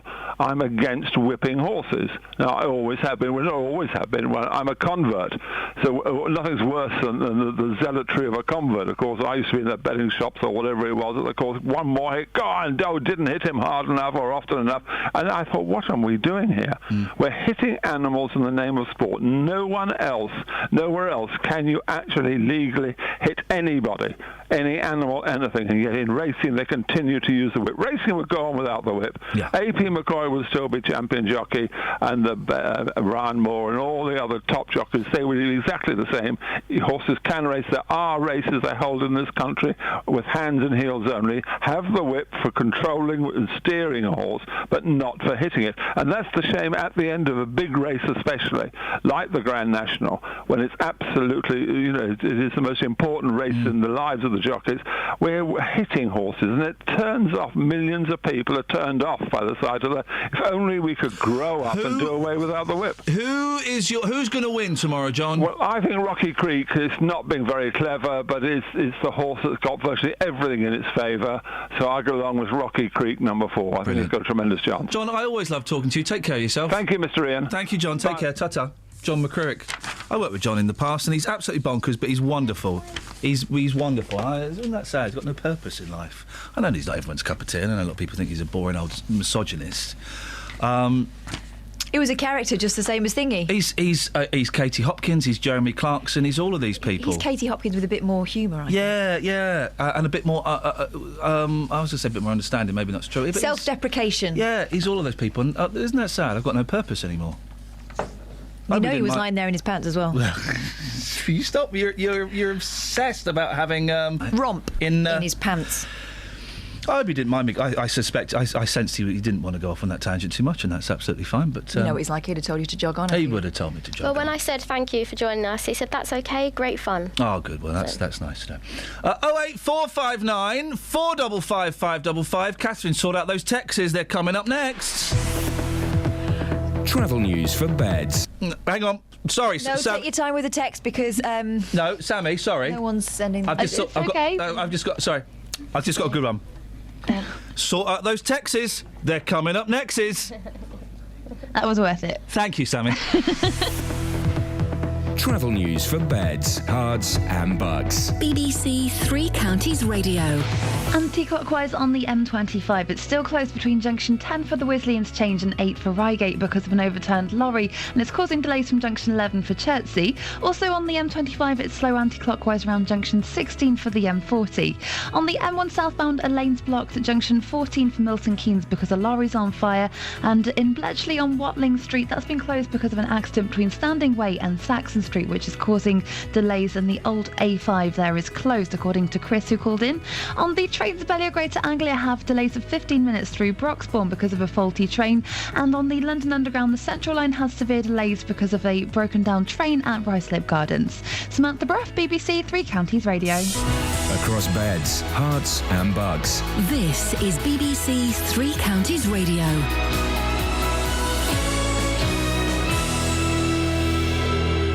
It's 7:30. I'm Simon Oxley. Bedfordshire Police has apologised for not turning up to a meeting which they organised about the problem of prostitution in the Hightown area of Luton.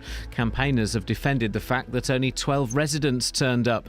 3 people, including 2 teenagers, were arrested by police in High Wycombe yesterday afternoon in the latest spate of vandalism to cars in the town. And tributes are being paid to the Australian cricketer and commentator Richie Benaud, who's died at the age of 84. Three Counties Sports. BBC Three Counties Radio.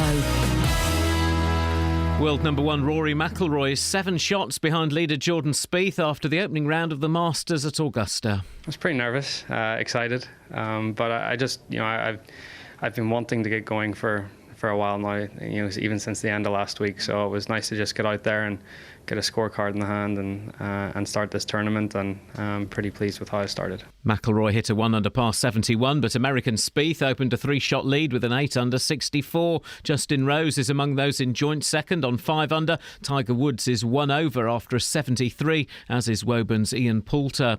Watford striker Troy Deeney is the Championship Player of the Month for March. Third place Watford travel to Millwall tomorrow. The Hornets are currently 1 point behind leaders Bournemouth, who are at Brighton tonight. Ahead of the League One trip to Port Vale, MK Dons manager Carl Robinson says they're hoping to sign on loan 19-goal striker Will Grigg on a permanent basis. Brentford paid a lot of money for him. It's a big investment that they paid, and I'm not too sure whether we can compete with the investment that Brentford made. And again, that's just the reality of where we are. We'll try and do the best of what we possibly can to try and make Will Grigg play for MK Dons next season, but we are also realists as well. If the price is right, we'll do the deal.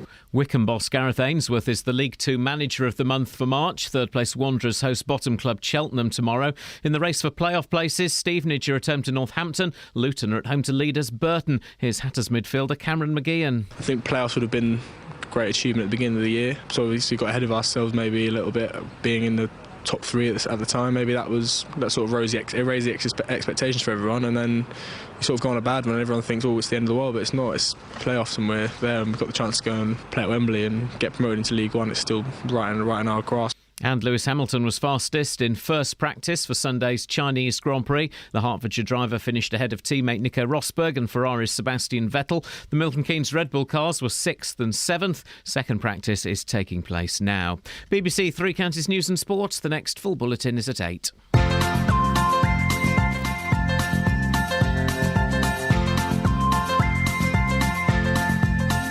There's a voice that keeps on calling me.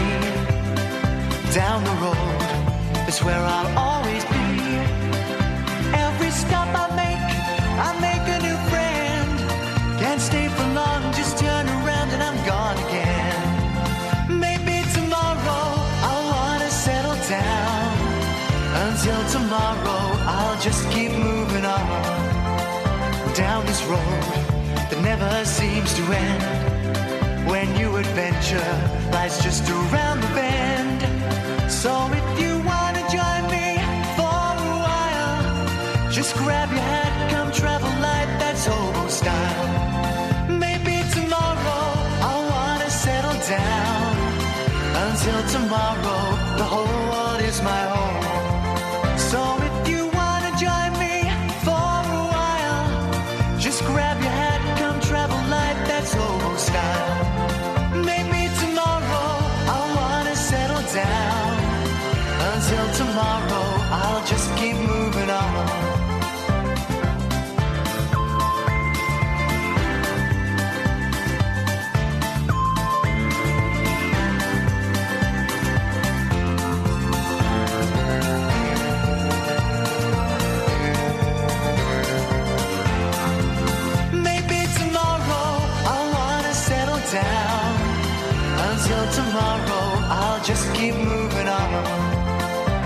there's a world that's waiting to unfold. A brand new tale no one has ever told. We've journeyed far, but you know it won't be long. We're almost there and we paid our fare with a hobo song. Maybe tomorrow I'll wanna settle down. Until tomorrow I'll just keep moving on. So if you wanna join me for a while, just grab your hat, come travel light, that's hobo style. Maybe tomorrow I'll find what I call home. Until tomorrow, you know I'm free to roll. Catherine joins me in my studio at the hour. Morning. Territorial. Sorry? Your studio. Yes. Gaston joins me from Australia. Good morning, Gaston. Yes, good morning, Ian. Long-time listener, first-time caller. Hey, what are you doing in Australia, mate? I've no idea, to be honest, mate. My family moved out when I was younger. How old were you? Because I'm hardly picking up any Australian accent. Oh, that's awesome. I moved out when I was 17. And how old are you now? 23, I believe. I'm getting a little. You sound like a 40-year-old man. You've got a very masculine voice. I'm getting a little hint of Australian coming through. There's a slight twang, isn't there? There's an Australian twang, but it's primarily English. What you got? Whereabouts in Australia, if you Gaston? It's a big place, I've been told. It is a big place. I'm in Perth, WA. I have been to. I think I've been to Brisbane. I don't know. Brizzy. I don't. Yeah, sure. Why not? I think I went to Brisbane. I did a week commentating on that Silly Jungle programme, and then I went to Brisbane for a day, and then I came back home. Nice. Gaston? What you got for us? Yeah, I was going to talk about the flattery. Back when I was in England, I was in drama school, so there was a good, healthy mix of the of both orientations. Yep. And I found it not best flattering. However, I do have this recurring dream that confuses things. I'm worried to ask, but I'm going to ask Gaston. What happens in your dream? Yeah, you might have to take this out. I don't know. Whoa. Are you? Gaston, is that part of the dream? Is this? Are you using this as some kind of therapy, Gaston? In your dream, are you? In his pants. Kelly bed, shortly. Sorry? You know we're live on the radio now. I don't live there anymore, so we're all good. In your dream, you're having it away with a fella? No. Is that what happens? Dale Winton. Dale Winton! Oh, wow. No! Of all the games... And you're 23. He's like old enough to be your granddad. There's nothing untoward going on. Just romance. He shows up and he rescues me. Oh. Rescues you from different scenarios? What are some of the scenarios that Dale Winton rescues you from in your dreams? That's a great sentence, isn't it? Well, I'll set the scene. I never have the provenance of the dream. I just show up in a random scenario. Yeah. Last one was at my house and it was burning. And Dale shows up. He's just got some ripped jeans and no shirt with suspenders. And he's muscular. I'm not sure he's muscular in real life. But he's quite buff. He pumps off a lot, I've been told. Gaston, listen, Gaston, are you by the sea at the moment? I'm driving. Oh, okay. Listen, Gaston, I'm going to let you go because it's not the best line. Wow. Please call again because that was a brilliant call. I wondered where that was going to go. I'm going to have some crazy dreams tonight. Gaston, mate, that was great. Hey, listen, by the way, if you want to call, if you listen on the podcast and you work out what time we're on, you want to call from a foreign country, we call you back. Sorry, Just, you all right? Sorry. Do you want me to put your fader down? No, it's fine. It's fine. We call you back. We pay for the phone call. You call us up. Kelly takes your details. She calls you back, or Catherine will call you back, and we pay for the phone call. So that was what a great call from Gaston. That was one of the best calls I've ever heard. Brilliant. A shirtless Dale Winton. Ripped jeans rescues you from different scenarios. That's the best call ever. Thank you, mate. Oh, can we put that in the podcast, Kelly? Yes, Yes. And if you're listening to the podcast from a different part of the world, you work out. We're on 6 till 9, Monday to Friday in the morning. Work out what the time is. You don't even have to know what we're talking about. If you just call up and say, I can't think of anywhere else in the world. He actually did that. He called up and said, I'm in Australia. What are you talking about today? Beautiful. You call up, we call you back. 08459 455 555, and you'll be listening to this in the podcast now. I want that dream. We're all going to get that dream. Wasn't that wonderful? That's made me laugh so much. What a great call. Thank you, Gaston. Now, the reason we were talking about that was because of Barry Manilow stunning his legion of female adoring Fanilows. Loads of Fanilows.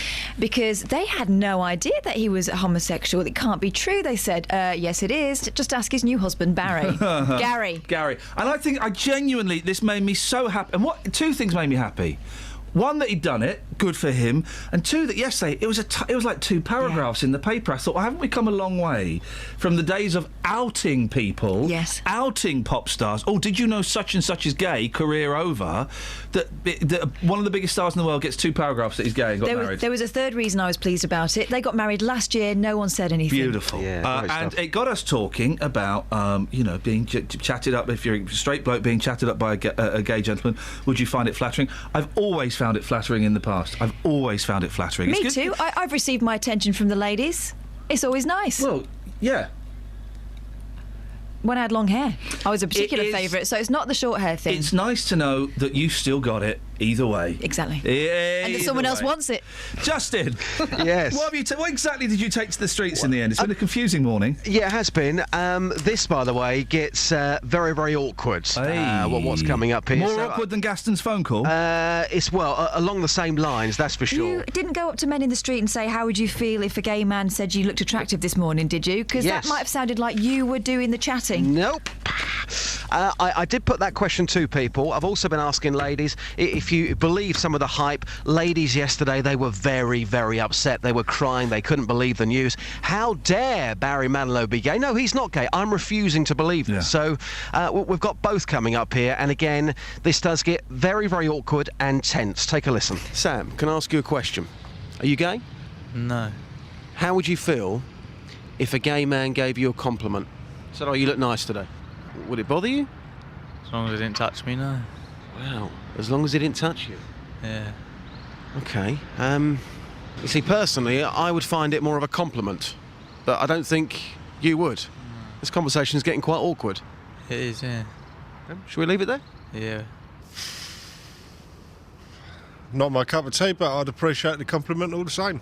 Yeah, well, his music's nice and he's got a nice voice, but his life is his life, and it's like all these stars. They're entitled to live their life the way they want to. Morning, boss. What's your name? Dexter. Dexter? Yeah. Wow, you're not going to murder me, are you? No, I'm not going to murder you. Good. That's a good start. How would you feel if a gay man gave you a compliment? We're talking about that this morning. Would you appreciate the compliment, or would you not like it? No, I wouldn't. You wouldn't what, sorry? I wouldn't like it. Can you tell me why? I mean, it's my perspective. I'm not a gay man myself, but if a gay man gave me a compliment on the way that I dress and the way that I look, I would find that quite flattering. It depends on how he approaches me. So if it's somebody you know, you wouldn't have a problem with that then? No, I wouldn't. But if it was a stranger, you would? I would just walk off. Redna, a lot of women very upset. Barry Manilow has married his manager, Gary. We've just found out about that. What's your reaction to that news? Are you upset by what you've heard? Yes, I am very upset. Why has he got married and then being a gay? Oh, come on. Mm-hmm. Why are you upset that somebody that you don't know is gay? Why does that upset you? Because of his career. What about his career? It will ruin his career because... Why will it ruin his career? Someone, for instance, he might choose what he wants to benefit for himself. Good point. Sorry, Justin, did you get a time machine and go back to 1986 to get those Voxes? No, this is what I said. It got very awkward out there. And I was just absolutely staggered. I thought this morning, a simple question like that, if somebody approached me on the street and asked me that question, it would just be like any other normal question. But this morning, I thought it was going to kick off. And all that thing about, I don't want him touching me. Well, hang on a minute. Well, if a woman chats you up, she doesn't pounce on you and start rubbing your leg. I know. When gay blokes are chatting me up, I've not led them on, But I've kind of let them do their little spiel. I say, look, I'm going to stop you there. You're barking up the wrong tree. I appreciate it, and I'm happy to have a chat. But this nothing is. This ain't going to go nowhere, fella. I don't get it. I mean, this morning, half an hour? We could have been out there this morning for a good hour and a half, and I'm sure that the opinions would have been the same. Not great, but I think it's it's weird. I think those opinions, to be quite frank with you, are weird. 08459 455 555. Weird, or do you go along with them? If you're a bloke and a gay fella chats you up, or maybe has chatted you up, I can't see how you would take it any other way. You just simply go, I'm all right, thanks. I think a lot of people do think that gay blokes, that they kind of pounce on you, and it's the backs against the wall brigade that think that they're constantly going to be, I was going to say, humping away. I've said it. Here's a newsflash, guys. They might not fancy you that much. They might just like your tie. Exactly. Justin, what are you going out on next? Well, whatever you want. We can do what you were talking about earlier on about friends. How many close friends have you got? Are they from your school days, etc.? I am on the streets this morning, willing to do whatever. Let's do the friends, because Kelly Betts claims to have dozens of best friends. I've got 3. I've got 3 best friends. I've got colleagues, and I've got friends, and I've got people I like, and I've got 3 best friends. Are they from your school days? No, mate. Days? No? I don't speak to anybody from my school days. You're slightly younger, and also you live in the area you grew up in. Yeah, that's true. And I've only recently and I think younger people are still friends with their school friends, because things like Friends Reunited and Facebook and stuff like that. So they keep in touch. There's a reason that you don't keep in touch with those people anymore. I'm still friends with loads of my school friends, but they're not my best friends. We shared a lot of experiences and stuff, but our lives went in different directions, and if we meet up, that's cool, but I'm not going to be ringing them up every 5 minutes. Just take it to the streets, mate. Speak to you in the next hour. Cheers, boss. Thank you, mate. Travel news for beds, cards and bugs. BBC Three Counties Radio. There are long delays on the M25 anti-clockwise from junction 11 for Chertsey to 8 for Reigate because a lorry overturned. It was fully closed, but now there is one lane open. Also anti-clockwise on the M25, it's very busy at junction 16 for the M40. On the M1 southbound, all the lanes have reopened at junction 14 for Milton Keynes after the lorry fire earlier on. And in Bletchley on Watling Street, that's been closed because of an accident between Standing Way and Saxon Street. That's still closed and causing some delays in the area. On the trains, Bellier Greater Anglia are running a normal service again through Broxbourne, but there are 10-minute delays on Virgin Trains West Coast between Milton Keynes Central and Rugby because of a problem with the train there. Samantha Bruff, BBC Three Counties Radio. Sammy, thank you. Can we just let's go back a step, right? Let's go back a step. Is there anybody listening who is disappointed, disgusted, annoyed, or just upset that Barry Manilow has revealed himself to be gay? Is there anybody? I've had a nice email from Jill saying it's about time he came out. Yeah. You can understand why he didn't in the 70s. He was singing love songs to girls, and it was a different world. But is there anybody listening who genuinely thinks, it's disgusting? You shouldn't have come out. I don't want to know that. Is it really a revelation to anyone either? I mean, 08459 455 555. You can text as well, 81333. Start your text 3CR. Right now, it's 7:47. It's Friday the 10th of April. These are your headlines on BBC Three Counties Radio. Bedfordshire Police has apologised for not turning up to a meeting in which they organised about the problem of prostitution in the Hightown area of Luton. 3 people, including 2 teenagers, were arrested by police in High Wycombe yesterday afternoon in the latest spate of vandalism to cars in the town. And tributes are being paid to cricket commentator Richie Benno, who has died at the age of 84. Barry, stay there. We'll come to you after the weather with Elizabeth. Beds, Hearts and Bucks weather. BBC Three Counties Radio. Hello, good morning. We could be looking at the warmest day of the year so far. We've only got to beat 20.7, which we've got in eastern Scotland on Easter Sunday.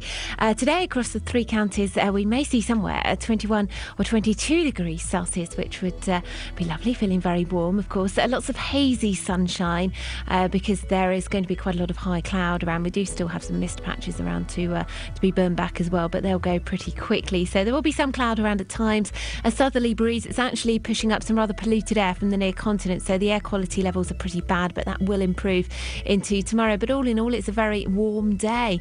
Now, as we head through into this evening and overnight, then we'll see quite a mild night to come, milder than it has been recently, lows of around 7 or 8 degrees. The cloud will thicken into tomorrow morning, and we'll see a cold front first thing on Saturday too. That's going to give us some spits and spots of rain, and a few lighter bursts perhaps here and there through the morning, some cloud around as well, but a lovely afternoon on Saturday, just feeling a lot fresher, a different feel of things over the weekend. There'll still be lots of sunshine around on Saturday afternoon, very pleasant long spells of sunshine, but temperatures only up to around 14, perhaps 15 degrees. And again, a sunny start to Sunday with things clouding over into the afternoon, perhaps a few dribs and drabs of rain, but it's looking fine and dry as pressure builds once more into next week. That's the forecast.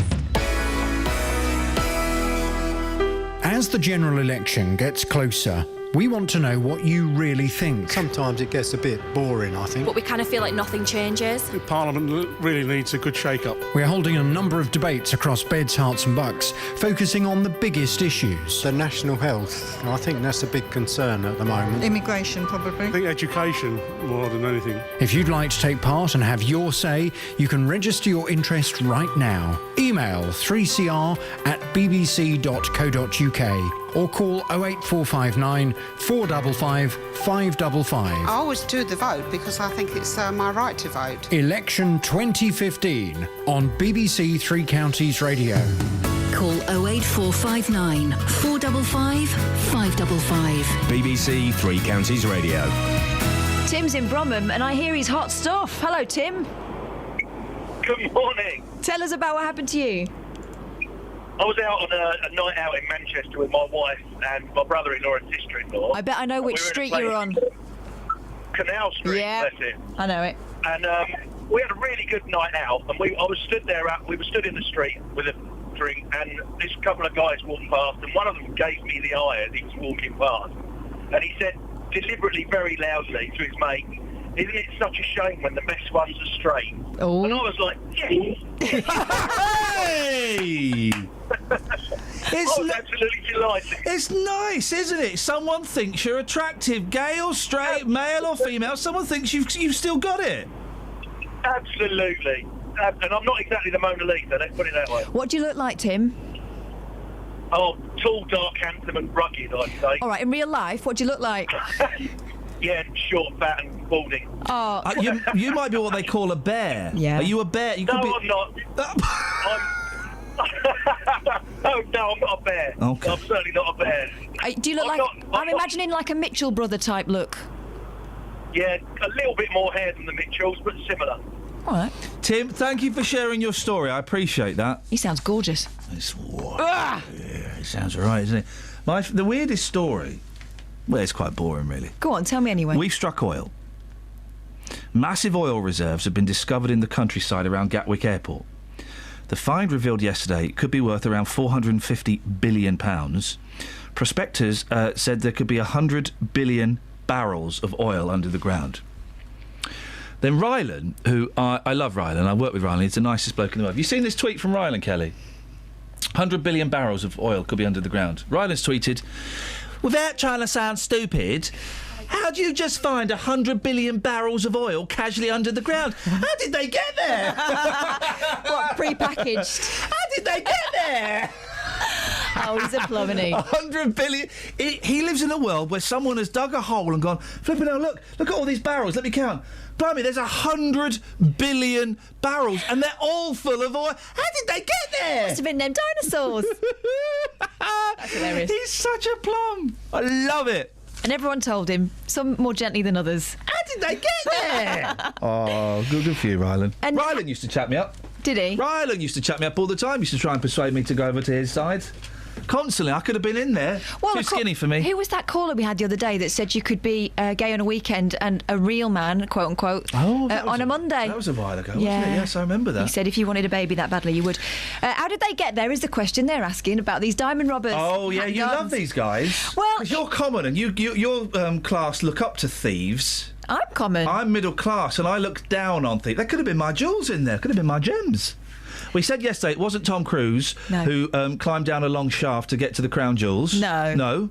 They didn't climb anyway. Like They Mission Impossible abseiled. styly. They Yep. abseiled. Okay. Listen to this, right? Diamond robbers carried out the £35 million Hatton Garden raid after hiding inside the safe deposit May I centre, stop it was you? believed last night. May I stop you? How do they know it's 35 million? They've got no idea what was in those safety deposit boxes. It could be £1, it could be £1 billion.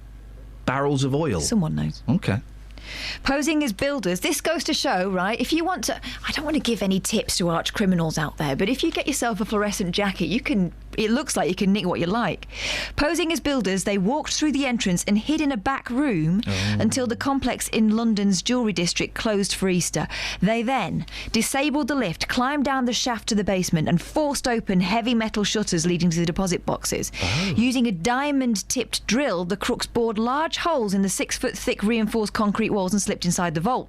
The gang then used power tools to break open the 70 boxes containing diamonds, gold, jewellery, cash and other valuables. You got this, Dave. Listen to this. Details of the audacious raid emerged as Scotland Yard appealed for witnesses who spotted anything suspicious in the street in Holborn over the bank holiday weekend. So if you saw a builder... I tell you what I spotted suspicious in Holborn, that fire in the road. Yeah, that was... Oh! Hang on a minute. Guys! When was that? Over bank holiday weekend. Distraction of men in their prime. Dave, what you got for us? Hello, Dave. Sorry, yeah. I was just thanking you for your comments with that so-called horse lover. How he outraged me with his comments about the animal rights people. You're speaking of John McCorrick, who said that animal rights people wanted the horses to die. He needed the horses to die. Yeah, go on. I'm It's a good fuming line, about isn't it? his Why are you stupid fuming? comments. Well, obviously it's a disaster if a horse dies. If they cared so much, he mentions the thoroughbreds that would be put down if horse racing became outlawed. Yeah. Well, if they cared so much for the animal, surely they would keep their animal anyway. As he rightly said, It's a lot of money. It's a lot of money, though. Those horses eat so much food, and if they're not earning. Yeah, so that's what it boils down to, is it? Whether you're earning or not. I quite agree. That's what a lot of times in horse racing, where a lot of animals do end up being put down. But it proves the barbaric system. There's no horses have died in the Grand National in the last 2 years. That makes it all right, doesn't it? Well, as he rightly said, they've removed that brick wall, but even some people are anti that. Were anti that because as the brick wall was in. Did he say that was in the 60s or in the 19th century? I found it a little bit hard to follow. You mentioned 19th century, yeah. Yeah. So the brick wall's been gone for over 100 years. So I'm pretty sure that won't come back. Yeah, good. But as he said, people were upset about that idea, and even now they're upset that it's taming the Grand National. It's being tamed down a little bit to be less barbaric for the horses, less cruel. Well, these people, I'm sure, could get their kicks from knowing that many of the animals that don't make the grade end up as dog meat anyway. So I'm sure that might make them happy if they could just bear with it and realise that horse racing is cruel still, so they don't have to be too upset. Do you really think that people watch the Grand National to see horses die? That's the fun part of it. No. That's why they put a great big screen round any incidents that occur. They don't want the publicity. Well, why are you suggesting that people will be happy knowing that horses die anyway because they go to dog food factories? No, not saying that, no. But what I heard you say that. I'm saying that it's a cruel industry that doesn't want these facts known, that over 300 horses a year die anyway that are bred for racing. They die of injuries sustained in their work, if you like. Where'd you get those stats from, Dave? Sorry? Where'd you get those stats from? From a campaign group called Animal Aid. Okay. Animal Aid are the ones that are calling for the Grand National to be banned, amongst others. Dave, who are you going to put your money on this year? Are you joking? I put my money. There's a campaign by Animal Aid that says, "Why not put your money on a horse that's in a sanctuary that's been rescued from racing, such as Hillside Animal Sanctuary? Beautiful. Why not help a horse in that situation? Dave? If people love the animals that much, perhaps spare a thought for those. Maybe put the money there." Dave, I appreciate your call. Thank you, mate. Thank you. Cheers, Bye. Dave. Ta-ta. Travel news for beds, cards and bugs. BBC Three Counties Radio. On the M25 anti-clockwise, the entry slip road from junction 18 for Chorleywood is closed because of lorries overturned there. And also anti-clockwise on the M25 between junction 11 for Chertsey and 8 for Reigate. There are long delays because of an overturned lorry earlier on. There's only one lane open there at the moment. On the M1 southbound, it's all moving well through junction 14 for Milton Keynes now after a lorry fire earlier. And in Bletchley on Watling Street, that's still closed in both directions between Standing Way and Saxon Street. In Watford, it's looking busy on the speed sensors on Stevenson Way out of Watford, and on the trains, Virgin Trains West Coast are reporting 10-minute delays between Milton Keynes Central and Rugby because of a problem with the train. Samantha Bruff, BBC Three Counties Radio. Lisa on Twitter, I always thought my gaydar worked well. It never occurred to me that Barry Manilow was gay. What? She's come up with a great phone-in, though. People who marry and their names rhyme. She's got a good friend, Mandy, who is with an Andy. Genius. Local and vocal across beds, hearts and bucks. This is BBC Three Counties Radio.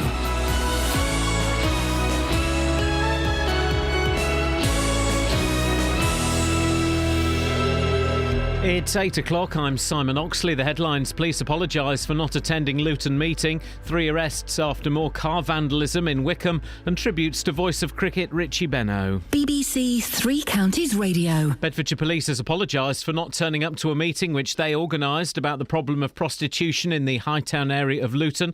2 years ago, the Force and Luton Borough Council announced a 5-year strategy to deal with the issue. But although only 12 residents turned up, Shazad Kadam from Hightown Against Prostitution told this programme that was understandable. When they have been in previous meetings and the partners and the police have made promises for the last 25 years, these people are, they're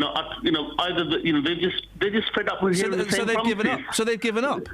Well, that could be, that could be reason they have given up, and you know what, I don't blame them.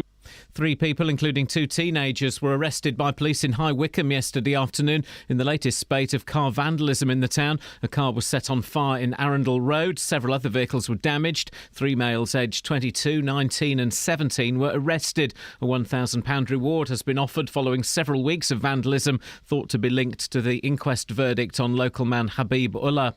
A man is due to appear in court today, charged with trying to arrange a contract killing. Police say the alleged intended victim lives in Bedfordshire. More from Lee Agnew. 48-year-old Paul Matthews of no fixed address was arrested by detectives in Norfolk on Wednesday. Matthews, also known as Paul Vass, has been charged with soliciting to commit murder and possession of an imitation firearm with intent to cause fear of violence. He'll appear at Luton Magistrates Court today. Police investigating the murder of a woman in Buckinghamshire 20 years ago today have identified DNA which could belong to her killer. It's believed that Janet Brown disturbed an intruder at her home in Radney. Her daughter Roxanne has made a new appeal for information. Our mum's murder was planned and brutal, and the horror of her death stays with us every day. She was attacked and killed in our family home, a place where we should all be safe. There is new DNA evidence which will help Thames Valley Police bring the killer to justice, but we need your help to find them. She was a kind and loving person, and her death broke our hearts. The Conservatives say regulated rail fares will rise by no more than inflation until 2020 if they win power at the general election. Labour is pledging to guarantee neighbourhood policing across the country and will scrap police and crime commissioners to help fund that. Tributes are being paid to the Australian cricketer and commentator Richie Benaud, who's died at the age of 84. He'd been suffering from skin cancer. He worked on the BBC and then Channel 4 from 1963 to 2005. The Australian Prime Minister Tony Abbott has led the tributes. Our nation has lost an icon. Richie Benaud has been the voice of cricket. There would be very few Australians who have not passed a summer in the company of Richie Benaud. In sport, Watford striker Troy Deeney is the Championship Player of the Month for March. Wickham boss Gareth Ainsworth is the League 2 Manager of the Month. The weather, another warm day with plenty of sunshine, although hazy at times. A maximum temperature 21 degrees Celsius. And you can get the latest news and sport online at bbc.co.uk/3 counties.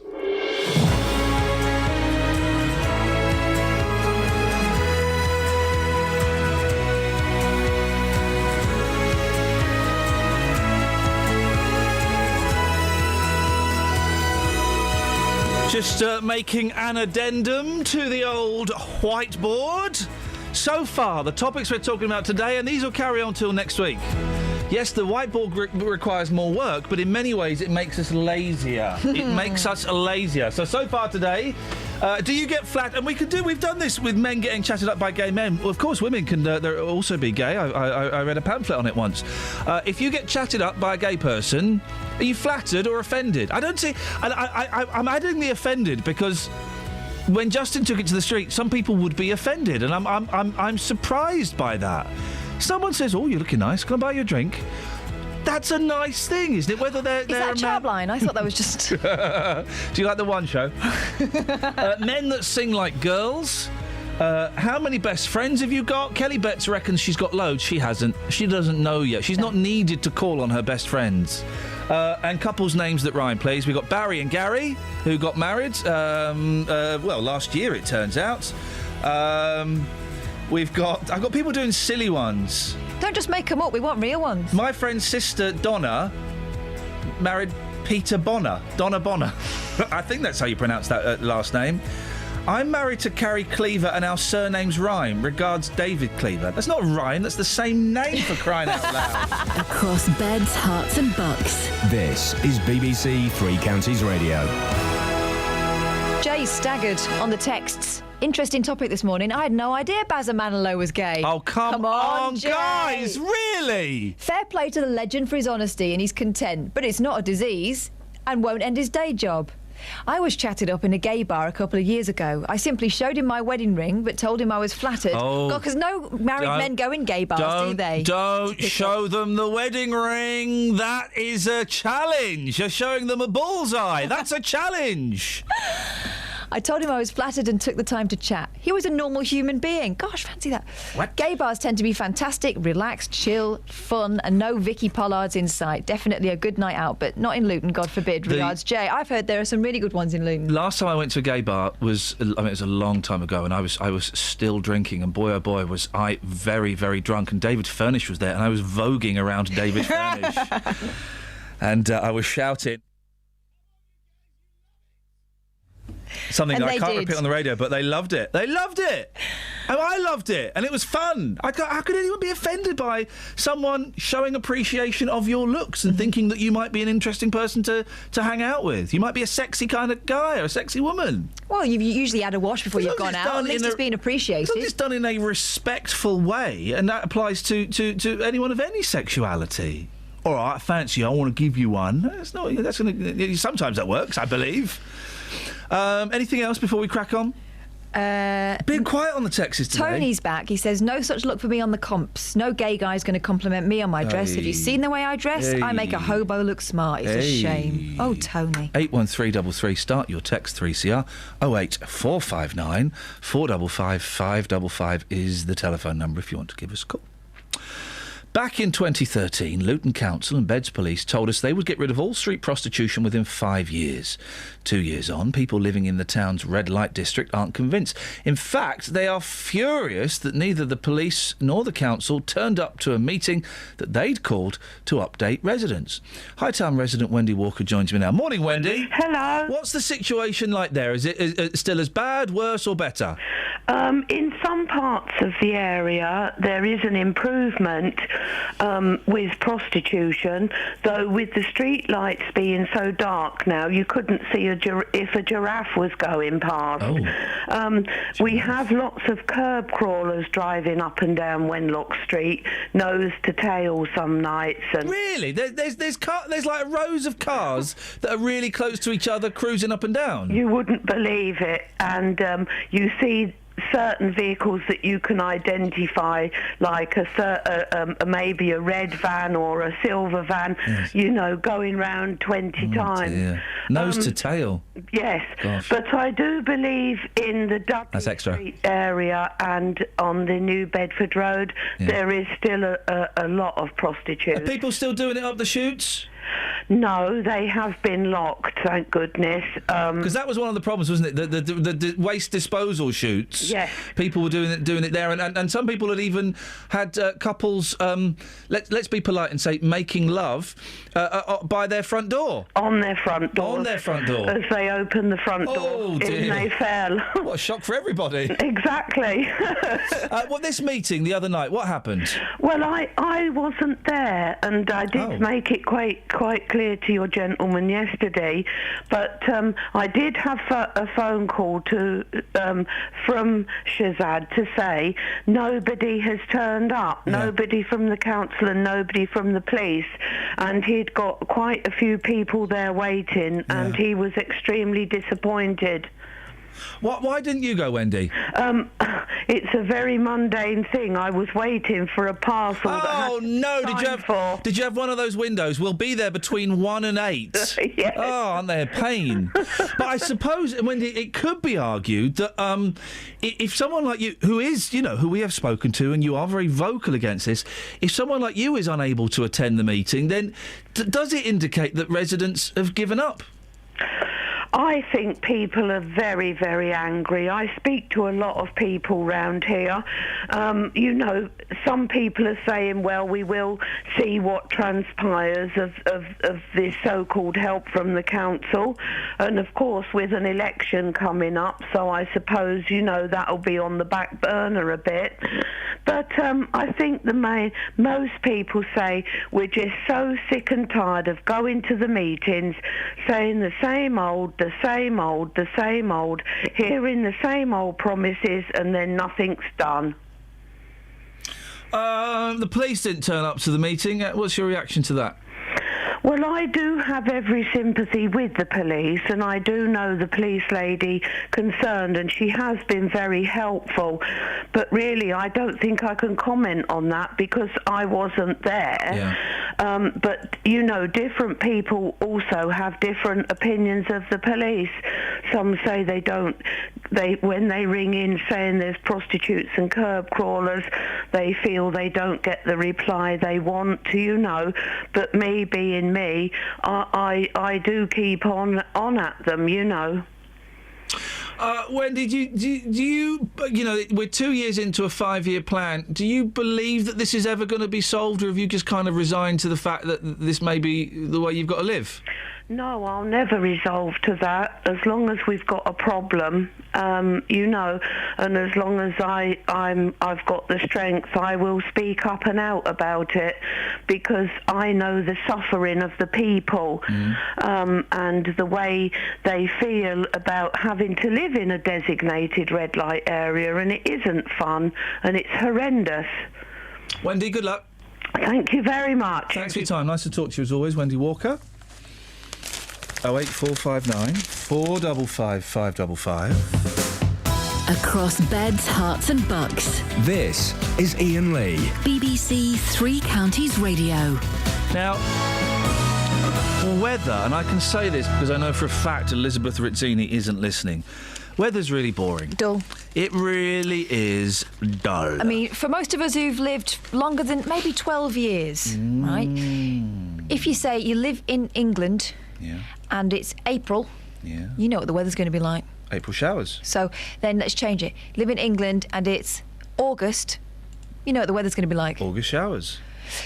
Live in England and it's October, you know what the weather's going to be like. October showers. So what weather people do is they try and make boring weather sexy. They try and sex it up a little bit. There's a warm front bubbling up from Europe at the moment. It's affecting quality of the air. Well, as we know, Justin's got a warm front bubbling up, but he's on antibiotics. Yes.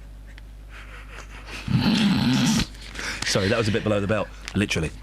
It's the genes, though. We did say, didn't we? So listen to this nonsense. Britain is today bracing itself for. I'm not bracing myself. No one's asked me. Words that, again, I'm going to write a book. Words that are only used in the media. Bracing. Britain is today bracing itself for a cocktail of smog and blood rain. Blood rain. Blood rain. Blood rain.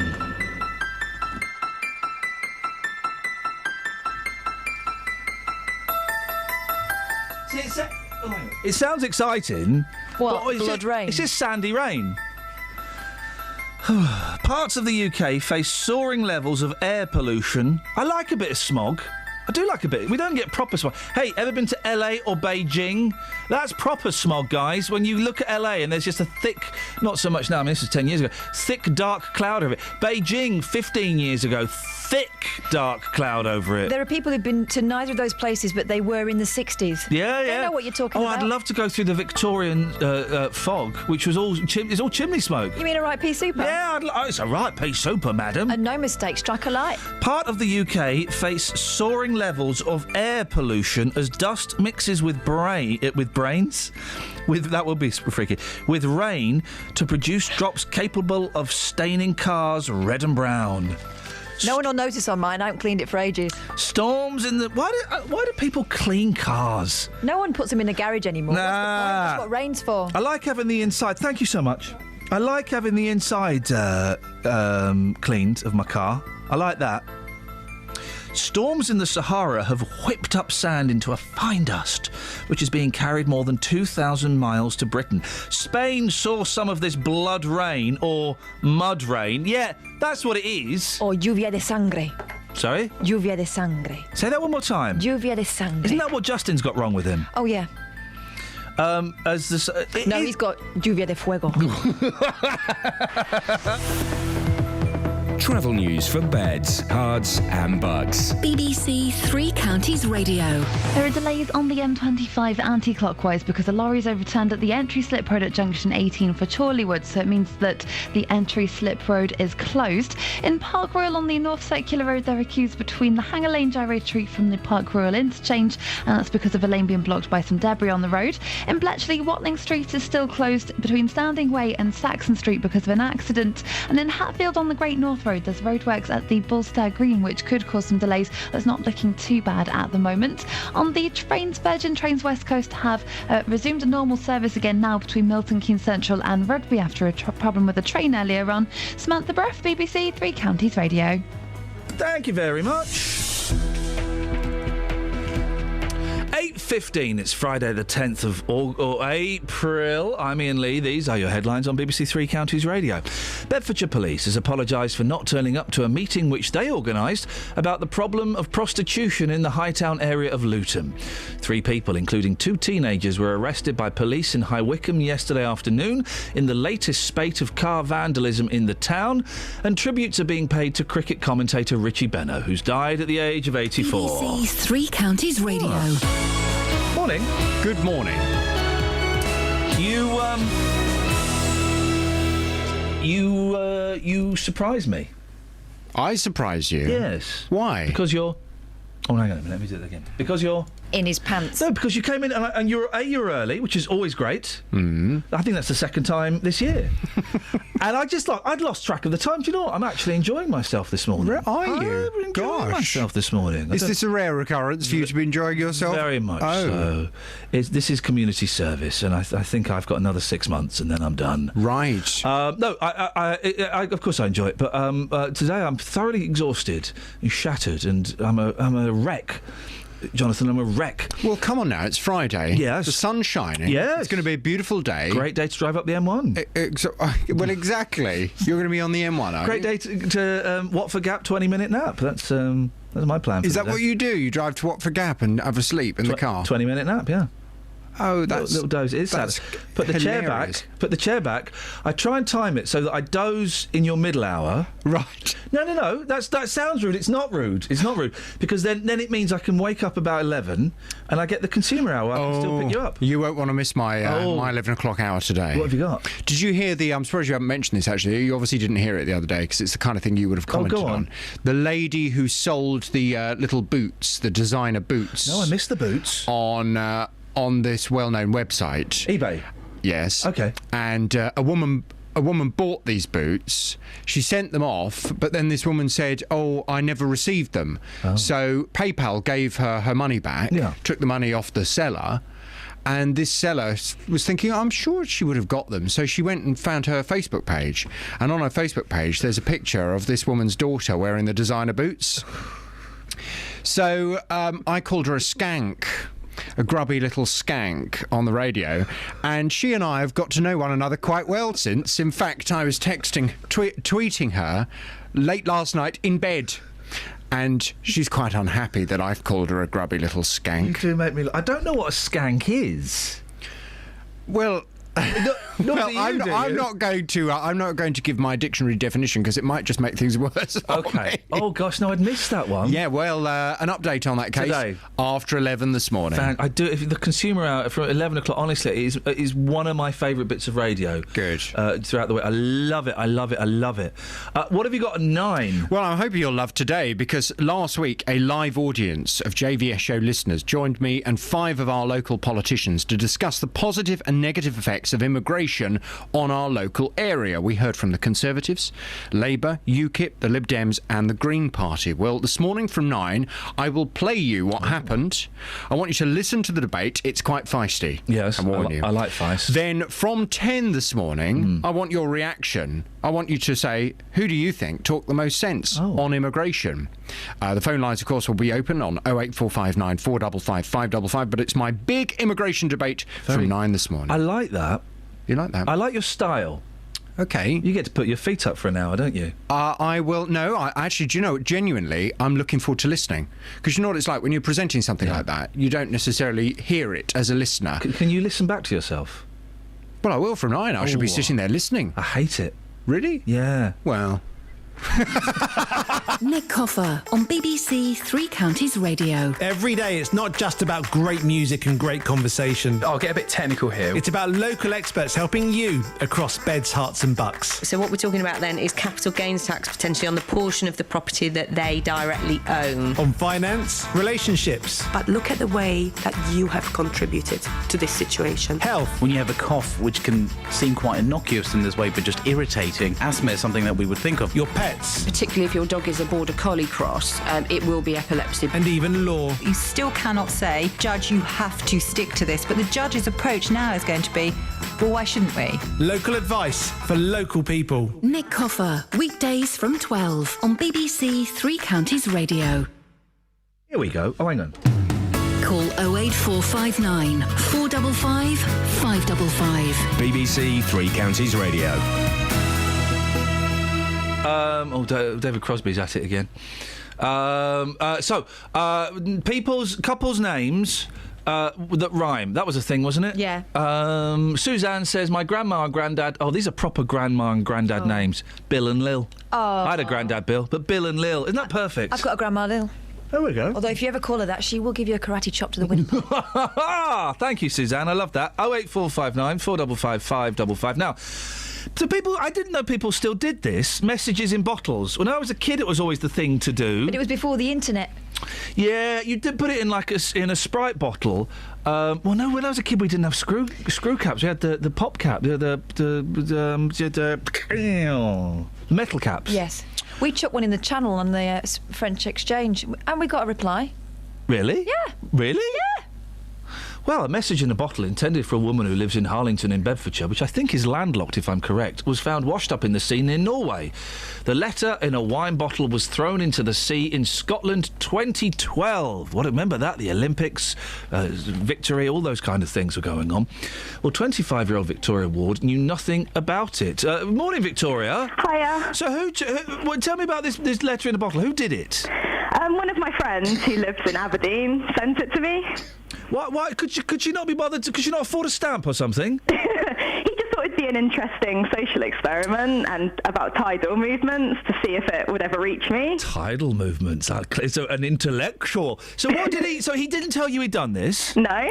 And what did he write in the note?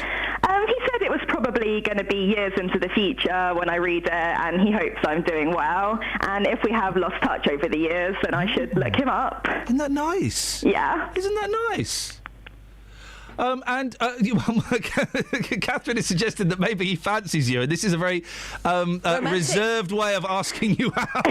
No, nothing like that. We're just really good friends. So he chucked it out in 2012. He didn't tell you he was going to do it. No. How did you find out about it? Well, the person who found it in Norway, they forwarded it on to me because my friends put my address on the envelope inside the bottle. And were you so? Did it just? So the Norwegian. God, I travelled miles. I'm trying to work it out. The Norwegian posted it to you. Yeah, the Norwegian girl who found it posted it to me. You got the letter. You must have been very surprised. Yeah, I was really confused because I don't know anyone in Norway, so I was like, "Who's writing to me from Norway?" And you open it, and it's from your mate. Yeah. What happened when you spoke to him? He was really surprised. He didn't think it would ever find me, Yeah. so he was pleasantly surprised that it actually did. Oh, mate, you've got to send a reply. Yeah, I'm going to. You're gonna do it. You're gonna go and send a reply. Yeah, I'll see when it reaches him. It's such a weird story, isn't it? It's I'm hoping, because this used to be the thing to do when I was a kid, messages in bottles. I'm hoping, Victoria, that your story encourages more people to do it. Not throw litter in the sea, but just to take a punt on it. Yeah, it's a nice thing to do. Victoria, listen, I appreciate your time. Thank you for sharing your story. It's Victoria Ward from Harlington. It's a long shot. Ever had a message in a bottle? He fancies her. This is his way of chatting her up from the past. From the past. To say, I'll still be thinking of you however many years' time. Letters from the past. When some parents... going to sound morbid, stick with me, I know where I'm going. When some parents of young children know that they're going to die, they often stack up birthday cards and letters, and they send them on. So the kid might be 5 when dad dies, but they'll get birthday cards up until they're 18, and they'll get like letters of advice. Kelly's pulling the face of saying, "Oh, that's nice." Oh, stop it! I think that's freaky. Well, that's heartbreaking. And I would be writing. The thing is that what I would write to my boys is, "I'm watching you. Behave." Do you know what would be really sad? Yeah. When you get to the last letter. Yeah. And he says, "I'm behind you." They turn around and go, "Boom!" Can I be practical about this? Jokes. What if one gets lost in the post? One of the doesn't kids? love me anymore. One of the kids? No, one of the letters. Don't put it in the post. What if one of the kids dies before? Oh, stop it! Oh no! This is the sound. This is a phone-in for a late-night show. The saddest scenario you can think of. Oh my god! Don't, because it wouldn't take much for me at the moment. I know, and that's unfair. Sorry, but I do think it's a strange thing to do. I think I would. I don't know if I could. You can. There's a service, isn't there, where you can email yourself. So you write like emails now, and then you put to be received in 2026. But I keep changing my email address, so there's no way it would get to me. Why don't you do the letter in a box thing? I don't know what that means, mate. You write a letter to yourself. Yeah, and put it in a box. Put it in a box. Why? And then you hide it, and then you find it in years to come with a note on it saying, "Don't open until 2026." I do a thing for my kids. If they're listening now, can whoever's in charge of them please turn the radio off? They don't listen, mate. They listen to Heart. They do listen. Good radio. They do listen. Good radio. They keep listening because they think they might be on it again. They don't know how it works. Right. Okay. You know Father Christmas? She said you know Father Christmas. You know Father Christmas? Yeah, I know him. He writes them a letter on Christmas Eve. Don't say this on the radio. He writes them a letter on Christmas Eve. Yeah. I've arranged it. Yeah. And each letter is a little rundown of what they've done in the year and what he's noticed that they've done good. And so I'm keeping that as a little record of their lives. And they'll have it one day. Why not take photos? No, That's a good record of their lives. Why not take photos or videos? No, but it's little things that they've done that Father Christmas is proud of. I grew up on the Britwell estate in Slough. I used to live at Monksfield Way, 120 Monksfield Way. I lived there until I was 11. There is a tarmacked drive on there. It's still there, I know, because I went past it a little while ago. My dad laid that tarmac drive. Some blokes turned up. They said they were they were building the M25. They were building the M25. They had a bit left. They had a bit left over. My dad went, "We're having that. We're having a drive." That's not like your dad. Do something dodgy. My like that. dad built that drive. Underneath that drive, as you look at it, about 11 o'clock, top left-hand corner... is an ancient British king. No. There are 2 golden Virginia tins. And in those golden Virginia tins... It might be 1. I think there's 2. I think me and my sister did 1 each. In those golden Virginia tins are time capsules. And as far as I remember, in mine are 2 marbles, 3.5 pence... and a letter. I remember not what I wrote on that letter. One day, in the deepest, darkest night, I'm going to go there with a jackhammer. I'm going to destroy their drive, and I'm going to retrieve those buried treasures. Because, man, you love marbles. I need the money. Travel news for beds, cards and bugs. BBC Three Counties Radio. On the M25 anti-clockwise, the entry slip road at junction 18 for Chorleywood is closed because of an accident. And in Bricketwood on the North Orbit Road, that's looking very busy at the M25 junction 21A roundabout. In Bletchley, Watling Street is still closed in both directions between the A421 and Saxon Street by the Denby Industrial Estate. And on the trains, Virgin Trains West Coast are running to time again between Milton Keynes Central and Rugby after a problem with the train there earlier, and there are no other major delays showing up on the departure boards. Samantha Bruff, BBC Three Counties Radio. Thank you very much indeed. I'm just seeing a message from Kelly Betts. That's a great story, mate. Thank you so much for sharing that with me. 08459 455 555. Last 30 minutes of the show. Well, it's pretty much over to you, really. These are some of the things what we are talking about. If you get chatted up by someone of the same sex, are you flattered or upset by it? Why would you be upset? It's someone saying, hey, you look nice. Men that sing like girls, and I tell you what, we can flip it. Girls what do sing like men. I'll give you Alison Moyet. Yeah. I'll give you Alison Moyet. Tanita Tikaram. Oh, there's a good tradition of love and hate. How many best friends have you got? And couples' names that rhyme. 08459 455 555. Across beds, hearts and bugs. This is BBC Three Counties Radio.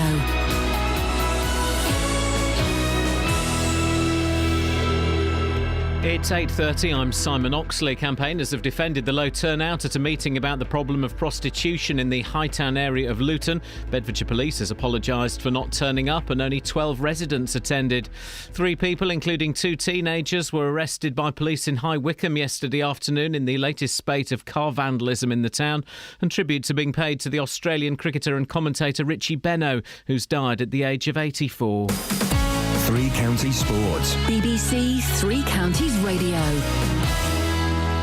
World number 1 Rory McIlroy is 7 shots behind leader Jordan Spieth after the opening round of the Masters at Augusta. McIlroy hit a 1-under par 71, but American Spieth opened a 3-shot lead with an 8-under 64. Justin Rose is among those in joint second on 5-under. That was really well played for me today. I didn't miss many shots out there, and I think that equals my lowest score at Augusta. So, perfect start really. But it was a nice start. Even from the first hole, I was in a good pairing today, or group, playing the defending champion. There was a nice atmosphere and buzz about the round, so that got things started nicely for me. And Tiger Woods is 1 over after a 73, the same score as Woburn's Ian Poulter.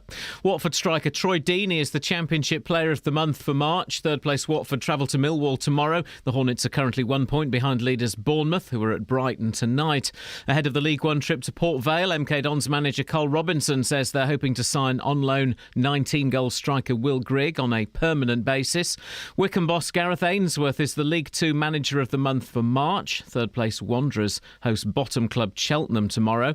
In the race for playoff places, Stevenage are at home to Northampton. Manager Graham Westley says his side are improving all the time. We've got until the playoff final to put ourselves in a position. We've got a must-win game. All the games leading up to that, I've been saying we've been winning points, and when we've been winning points, we've been winning something. Others have been losing games and getting no points. And Luton are at home to leaders Burton. On-loan striker Elliot Lee could return. Cameron McGeehan's goal saw Luton return to winning ways on Monday. Manager John Still says they're on course to make his move from Norwich permanent. He's one of the young, hungry, ambitious sort of players that we do want to bring here, and that was always the plan when I come. So when we identify them, can we do it? So I'm really positive about it. It's not done, but I'm really positive about it. Yeah. And Lewis Hamilton was fastest in first practice for Sunday's Chinese Grand Prix. The Hertfordshire driver finished ahead of teammate Nico Rosberg and Ferrari's Sebastian Vettel. The Milton Keynes Red Bull cars were 6th and 7th. Second practice is coming to a close around now. BBC Three Counties News and Sport. The next full bulletin is at 9. Call 08459 455 555. BBC Three Counties Radio. Thank you, Simon. Girls. How much of that did you just hear? All of it, mate. No, you didn't. What did I say then? About the phone number. What? Oh, no, that's fine. Different thing. Any texters? Yes. Well, it turns out people can hear me when I switch off all the microphones. Yes, so be really careful. How could you hear what I shouted when all of the microphones are switched off? Well, whoever sent this text through has told us exactly what you said. How did you hear that? Anyway, It's that's very what I shouted. quiet, And they but loved anyway, they thought it was funny. it. Good. Any Texas? Helen in Milton Keynes. Blood Yes, rain. morning, Helen. Blood rain. Is that Mordor again? Ooh. I know, isn't it frightening? Yeah. Tony said, if I were to turn gay for anyone, it would have been Freddie Mercury. Gosh, you give me some thought. My Nah, wife Freddie, would have the moustache. The moustache. You've got to, yeah. It would have been, for me, it was Duncan Bannatyne for a long time. Jose Mourinho, is that his name? Mourinho? Jose Mourinho. See, I've gone off him. Who's my current gay choice? I saw someone rather dashing the other day on the television. Doesn't matter, it'll come to me. Well, forget Barry Manilow. He's not available anymore. Well, okay. Manilow was never never Manilow. Really? No. I like his music. I think he's a brilliant songwriter, but no, not for that. Doesn't do it for you. No. Anyway, it's not tickling my ivories. Tony said Freddie Mercury because his wife would be happy with that. She loves him too. I don't think she's involved in this, Tony. I think it would be just you two. Oh no, I think Freddie. Oh yeah, actually. Yeah, I think everyone could have got involved in that scene. And Mark said... Morning, Mark! As a youth, it was always great to be complimented by anyone. If I see someone who looks great, I will always tell them, much to my daughter's consternation if we happen to be in a supermarket queue. However, if someone's mortally offended by receiving a compliment or being chatted up from someone of a different persuasion, what will they do to stop it happening again, says Mark. I haven't had the eye from a gentleman for such a long time. Probably about 5 years. Well, you will now. You've got a nice beard. Yeah. I think you look rather good at the moment. David's in Hitchin. Good morning, David. Hi there. Hi, you're David. David, I have to reach over to my bag, David, to get the you've got a sheet of paper that lives in my bag. Right. And it says, David is a fruitcake. Oh no, it doesn't. It's got the list of your cats on. Uh-huh. I'm going to play cat bingo with you, David. I'm going to say some. Yeah, I'm going to say some of your cat names, and I'm going to say some random names. You have to spot what is not your cat name, and you say, "That ain't no cat man." Okay. Hey, I've been cat man for 10 years since Joe the Crescent gave me the name. Who gave you the name? David Essex. Joe. Okay. So you've got to say, "That ain't no cat man." Okay.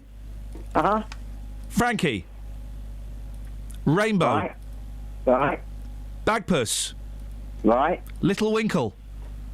That ain't no cat man. 1 point. Rover. Uh-huh. Bum Bum. No, that ain't no cat. Okay, well, okay. You've got to get the full saying. This is the last round, okay? Uh-huh. Sergeant. Yep. Rob Roy. Yep. Peroni. Who the hell? That ain't no cat man. Ladies and gentlemen, it's 3 out of 3, David. Well done. Well done indeed. What you got for us, Dave? I got a song. Hey, this is beautiful. What are you going to sing it? I would like to do it without you titling it because I want to put a big smile on your face in that first 3 seconds of hearing it. You want to put a big what on my face? Pile? A big smile. Okay. You need to stand still because we're losing your line a little bit. Just tell us what you have for breakfast so we can make sure we can hear you. I haven't had a breakfast as it turns out. I've been up Don't since move. 2 a.m. Since when? Pardon? Don't move from that spot, David. I'm looking forward to having a big pile on my face in 3 seconds. Away you go. Okay. I know a girl, real nice girl, down near Wroxham Way. Molly Windley, she smokes like a chimney, but she's my little nicotine gal. Now doctor tells me a daddy I will be. So when I asked him what's the score, he says it's only 3. 3. So here I go, cheerio, see how she do fare. I know what she will say to me soon as I get there. Hey, you got a light, boy? Hey, you got a light? Molly Windley, she smokes like a chimney, but she's my little nicotine gal. David, it's always a pleasure. Speak to you next week. Ta-ta. Uh-huh. Thank you, mate. Bye-bye. There we go. You see? And it's as simple as that, dear listener. It's as simple as that. You want to come on and you want to sing a song, then you can. Dreams can come true here at BBC Three Counties Radio. Not that Australian lad's dreams, though. We cannot promise Dale Winton in ripped jeans, topless. I think he said wearing suspenders, which in Australia, I guess, is braces. It's practical if you're going to be doing some heavy lifting. Yeah, rescues him in various scenarios in his dreams. The one he recounted was a burning building. 08459 455 555 is the telephone number. We're going to speak. Have we got Dealey now, or do you want to? Is he there? Come in. Is he on his way? The reason we're doing this is we're talking about best friends. Yeah. And I can't remember why we started with that. It doesn't really matter. In the nature of... because 26-year-olds have the most friends. That was it. We're having a little bit of banter. Young chums. No, you know who your friends are by the time you're 26. Okay, well... and I've got 3 best friends. I've got colleagues, I've got friends, I've got people that I know, I've got 300 phone numbers in my phone. I've got 3 best friends. Mm-hmm. How many best friends you got, Catherine Boyle? Probably about the same. Okay. Kelly Betts, how many best friends you got? At least 6. You now exactly. You think you have? You've already tempered it down from before. You were saying loads. Yeah, at least 6. So okay, well, so let's get the bracket. 6 is the minimum. Les maximum. I've got loads. I've got lots. 20, of 20 best friends. But you have different level of friends, right? You've got good time friends, and you've got the ones that you can tell something awful and they won't leave you. Yeah, I've got at least 6 of those. Okay, and what's the maximum? 15. 15 best friends. Gosh. I'm thinly spread, I'll be honest. You're really not choosy, is what I'm thinking. I don't think you can have... You can't have that many best friends. You can have friends. Why can't I? Well, Justin, tell her why. How many best friends you got, Just? I've probably best got... friends. Okay, best friends, I would probably say 2. 2 best friends. Perfect. Tell her why she can't have more than... Wait, hang on. I speak to my best friends every day. I know exactly who they are and why they're my best friends. It's too much, if mate. you don't too get much. it doesn't matter. I'm going to shock you now. I don't think I had a best friend till I was about 20. I'm not shocked. So 30 years ago. No, but only because I had lots of good time friends, but I don't think I ever really worked out. Good time, Kath. Good time friends. No, but you know, if you're the entertainer, laid-back entertainer of the group. Entertainer. They used to call her Boy Boyle. If you're that person, you know. I just realised that sounds quite rude. Can I butt in here? What happened to the girls from WoW? You had a great connection. You made some great songs. What happened to them? Your theory is, Justin, that your best friends are your school friends, which is absolute nonsense. No, absolutely. The girls from wow, we all grew up. The girls from Growl. The thing is, you know who they are. You know their background. You've shared so much together. That's a true friend. I wouldn't tell them loads of stuff now. They're really nice girls and everything, and we could go for a laugh and a drink and everything. But they don't know the intimacies of my life, and I don't know theirs. Steve, how many best friends have you got, Steve? 1. You see? Kelly Betts reckons she's got up to 15. Yeah, not possible. I was just explaining to Kelly how you tell how many best friends you've got. Go on, fella, let's do the best friend test.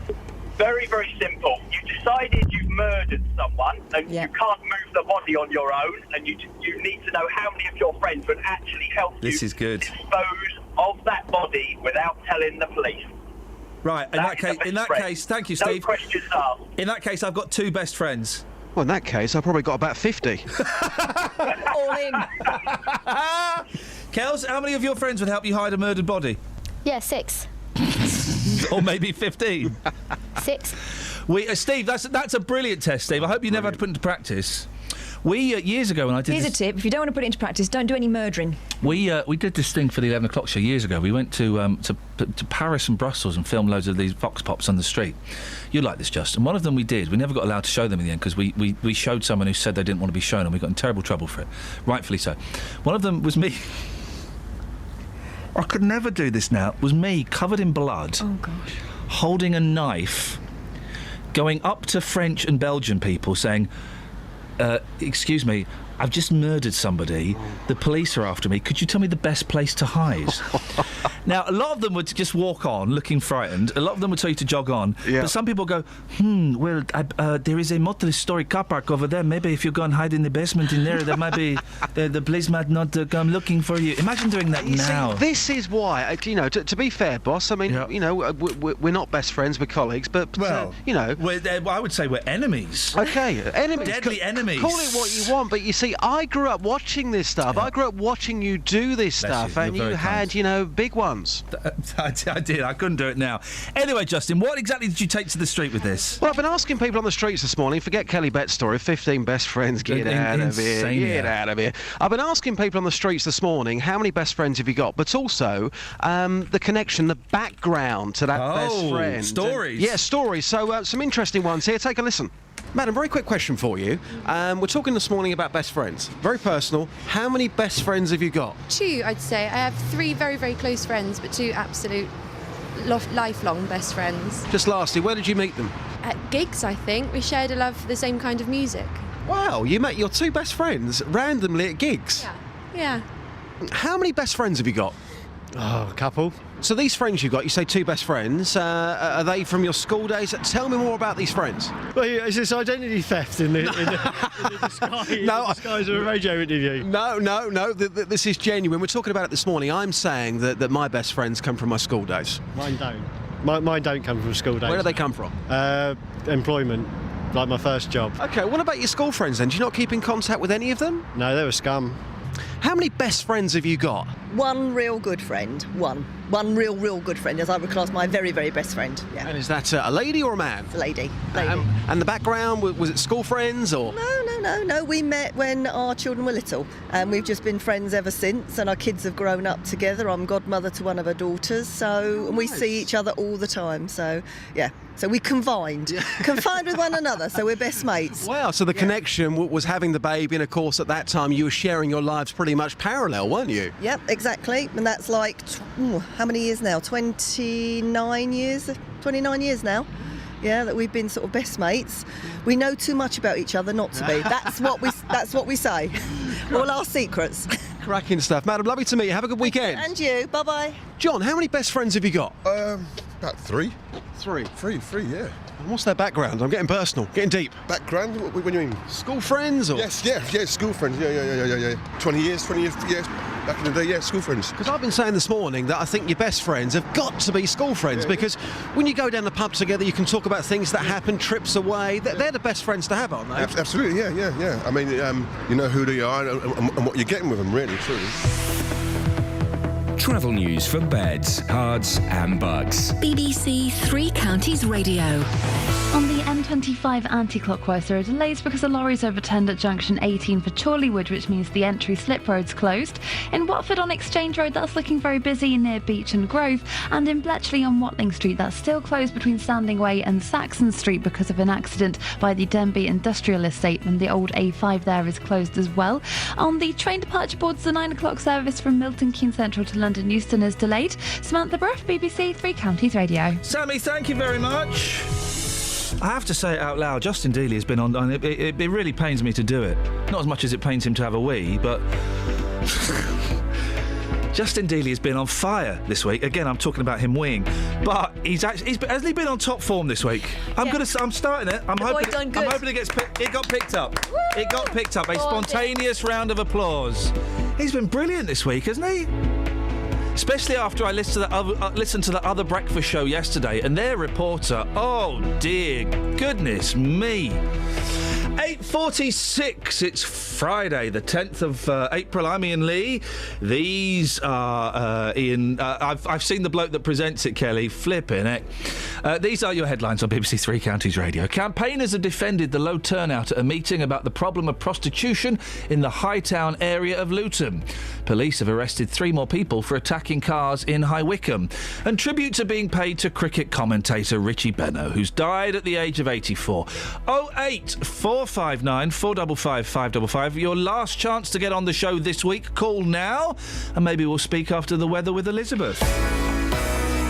Beds, hearts and bucks weather. BBC Three Counties Radio. Good morning. Lots of hazy sunshine around. We could be in for the warmest day of the year so far, with temperatures perhaps peaking at 21 or even 22 degrees Celsius. Sunshine's a bit hazy because there will be a lot of high cloud coming and going through the course of the day, but feeling very warm through the afternoon. We've got a fairly light to moderate southerly breeze picking up through the day. It's also bringing up some rather polluted air from the near continent, so the air quality levels aren't great today. In fact, they're pretty bad. So do be careful if you have got respiratory diseases or anything like that. I'm sure you know about it. Respiratory diseases? You're giving medical advice now, Elizabeth. I don't think we're allowed to do that. I'm trying not to. I'm trying to steer away from medical advice. There's blood rain nonsense. Well, come on, stop trying to make the weather sound set. It's dirty rain. It's going to be dirty rain. Dust rain. I mean, it's not. I have to say, Ian, it's not actually that unusual for this time. Well, for this time of year, when we get a high pressure situation with light winds and winds from the south, then we often get stuff like this. Hey, so it's not that unusual. I'm camping in the back garden tomorrow night with the boys. To say the boys, not having a few tinnies. You camp. Well, is it going to be nice? Well, no, it's going to rain. Tomorrow night it's going to rain, is it? Well, tonight's going to rain. I'm asking. Tomorrow morning. Catherine, Tomorrow please. morning. Please, there will be a Catherine, little talk bit to of rain. Elizabeth. Talk to Elizabeth. And What seems to be the problem? she's annoying me. What's the matter? I want to know if it's going to rain tomorrow night. Is it going to rain tomorrow night? As in Saturday night? Mm-hmm. No, it won't. No, Thank it'll you. be quiet, but it'll be cooler. What are you planning to do outdoors? I'm camping. camping outside with the boys. It's a good idea. Going to have a few tinnies. They're only 5 and 3. You'll have a few tinnies. Well, we're going to have a campfire. We're going to roast We'll the wrap youngest. the boys up nice and warm, please, because it will be quite cold and Saturday Now you're night, giving isn't it? medical advice again, Elizabeth. You're not allowed to do it. Gosh. Are you done? Yeah, I think so. Have a nice weekend. Ta-ta, definitely. Elizabeth. Bye-bye.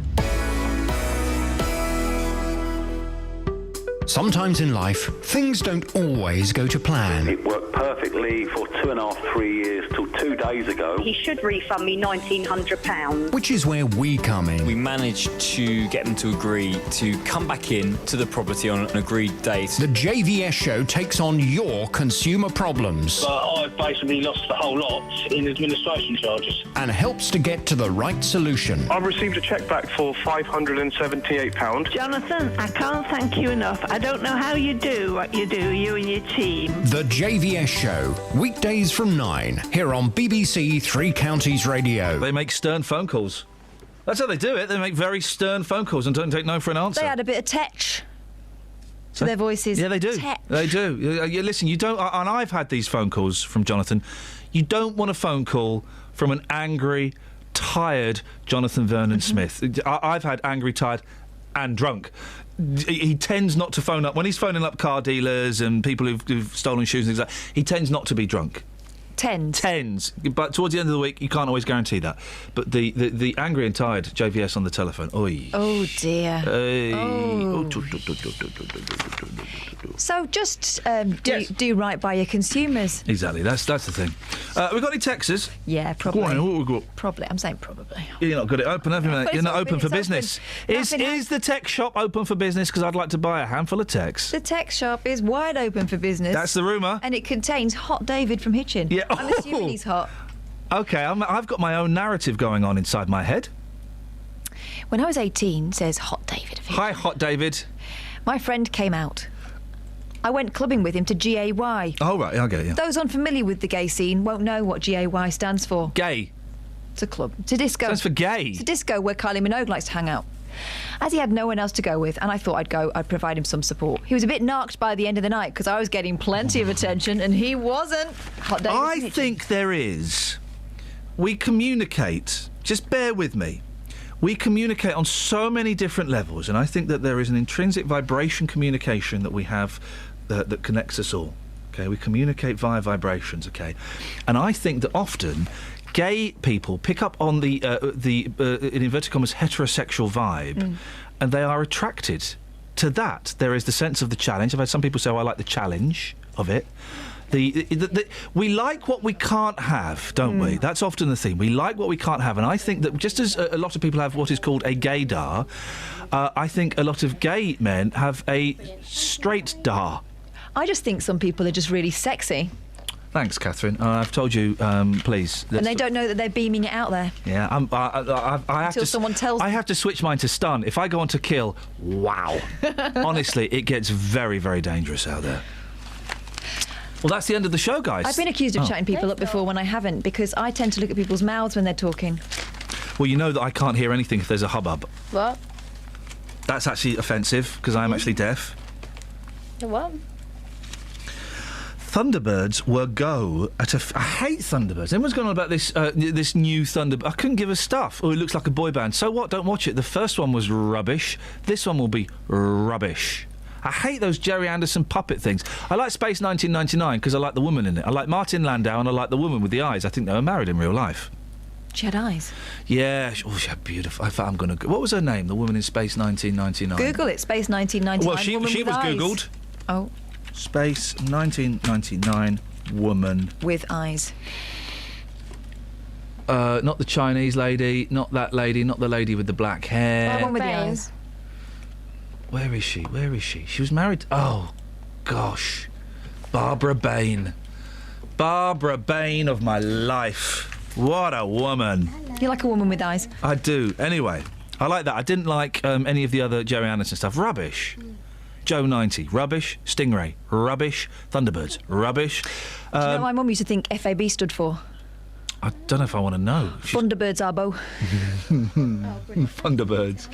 I like Terrorhawks, actually. Thought Terrorhawks was quite good. It was good. What was the Zelda? She had a kid that used to go, and the teeth were all hanging out. Oh, OK. I still think of her often when I see bad dentistry. Is Windsor Davies still alive? What's your name? Or is he dead? I'm going to say yes, but I bet he's not. I'm going to say yes. Shall I look it up? Thunderbirds were go at a funeral when mourners were asked to wear outfits from the much-loved show. Hang on a minute, let me bring John into the conversation. Morning, John! Morning, Ian. How are you, mate? I'm fine, mate. You sound a little bit angry. What's wrong? Well, I saw it at the weekend, right? The new Thunderbirds? Yeah, I saw it at the weekend, and it's sort of... one thing is, Lady Penelope wasn't smoking, was she? Because I think in the original one, Lady Penelope's got a long cigarette holder. Yeah. She always had a fag on, yes. She always had a fag on. I think it's unacceptably politically incorrect now to be smoking. Oh. And she had that little lapdog to replace the cigarette, didn't she? You know what it is? It's I think it's just gone politically correct. Yeah. It has, yeah. And I think also, like the cockpits of the original Thunderbirds. You sound like you know a little bit too much about Thunderbirds, John. I know a little bit too much, more than the average Thunderbirds. More than the average puppet. Yeah. But I thought Lady Penelope was hot. The new Lady Penelope was hot. Okay. So that is quite sad. But the thing is, what I didn't find particularly great was the interiors for the original Thunderbirds. Not as well as you do, John. No. No, they had like these Bakelite knobs, all the controls and all the chrome levers, like a really 60s sort of interior. Yeah. And it sort of missed all that, didn't it? It went all really modern and like 3D holograms of Parker and that, in the... Is Parker... It's the same person playing Parker, isn't it, as the original Parker? I think it is, but I think isn't the new...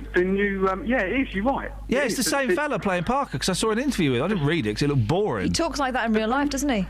He's not doing a voice. The same fella, and I tell you what, how acute my my senses of observation are. Also, you're very acute. Like that underwater lad that they were trying to lift out of the water. No, because I've not seen it. Right, and the front of that looked like the front of an Eagle transporter from Space 99. It looked like Jerry Anderson, and actually nicked it off the Space 99 Eagle and stuck it on the front of this thing. John, and what did your wife think about this? No, I'm not married, Ian. John, thank you very much for calling. Thank you very much for calling. 08459 455 555 is the telephone number. If anyone's interested in John. Thank you, John. I appreciate. I've been a little bit cruel to the callers today, and I appreciate all of them. Thank you very much indeed. The request for people to dress as Virgil Tracy and his This is why we don't get any calls, because I'm always rude to people. No, you're not. I hope you took it in the spirit. You gave him a gentle tickle. The request for people to dress as Virgil Tracy and his family was one of several strange demands to be made by planners by the about-to-be nearly departed. Oh, dear. Another service... Oh, now I like this. Another service was carried out entirely in song. I like that. I'd like my eulogy... my oogly, as they call it in Zoolander, to be rapped. Well, we all know Iain was a really cool guy, and it's such a shame that he had to die. Choose one of your three best friends very carefully.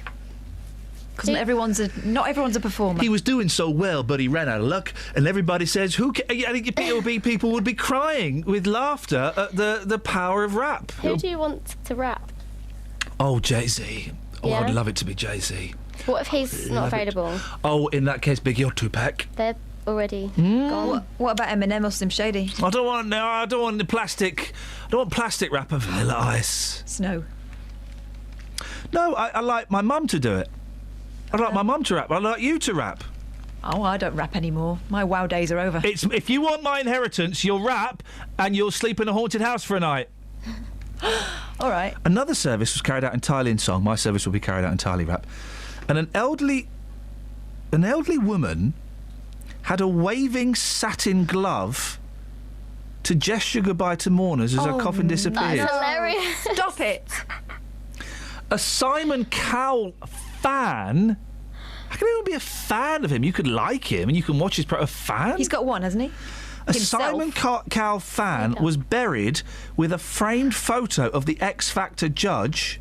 Oh, this is quite common. We've done this, haven't we, on the show? One man had his ashes put into fireworks. Yeah. I want my funeral traditional, black clothes, a black armband, a black tie, and I want everybody sobbing like a baby. I'm being carried in to Daydream Believer, and I'm being played out to Let Me Entertain You by Robbie Williams.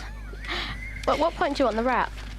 No, actually, I don't want Catherine to do it because she'll use it as a chance to buck up her career, and she'll have a wow reunion, and then she'll be selling the song on iTunes straight after the funeral. I don't need to sell that song. It's selling itself. Do you want some good news? Go on. Windsor Davis, still with us. Get in there, Windsor!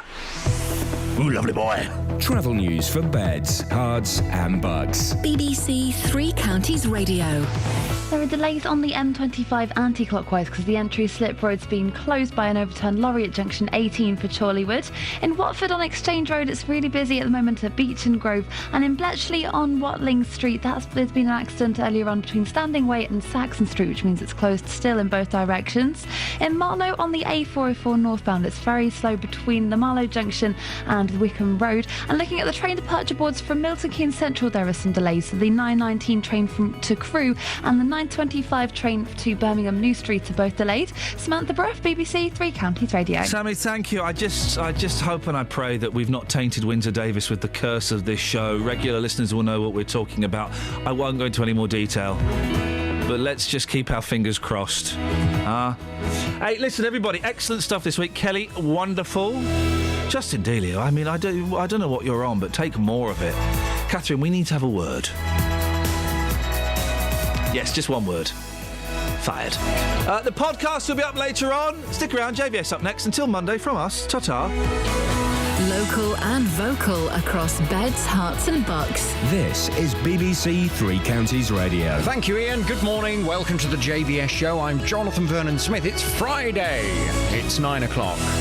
Now, last week, a live audience of JVS show listeners joined me and 5 of our local politicians to discuss the positive and negative effects of immigration on our local area.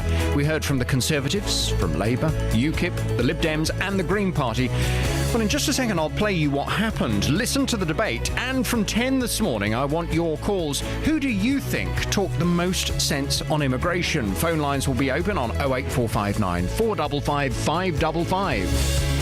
This is the JVS show on BBC Three Counties Radio. First, though, let's get the latest BBC News at 9 o'clock. Here's Simon Oxley. The headlines: Luton residents defend low turnout to discuss prostitution, more arrests for attacking cars in Wickham, and fresh appeal in Buckinghamshire murder case. BBC Three Counties Radio. Campaigners have defended the low turnout at a meeting about the problem of prostitution in the Hightown area of Luton. Bedfordshire Police has apologised for not turning up, and only 12 residents attended, but Shazad Kadam from Hightown Against Prostitution told BBC Three Counties the public turnout was understandable. When they have been in previous meetings and the partners and the police have made promises for the last 25 years, these people are, they're just fed up with hearing the same promises. So they've given up. Well, that could be, that could be reason they have given up, and you know what, I don't blame them. Police have arrested 3 more people for attacking cars in High Wycombe. Officers were called to Arundel Road yesterday afternoon to reports of a car on fire and several other vehicles being damaged. 3 males aged 22, 19 and 17 were arrested. A £1,000 reward has been offered following several weeks of vandalism thought to be linked to the inquest verdict on local man Habib Ullah. A man is due to appear in court today, charged with trying to arrange a contract killing. Police say the alleged intended victim lives in Bedfordshire. More from Lee Agnew. 48-year-old Paul Matthews, of no fixed address, was arrested by detectives in Norfolk on Wednesday. Matthews, also known as Paul Vass, has been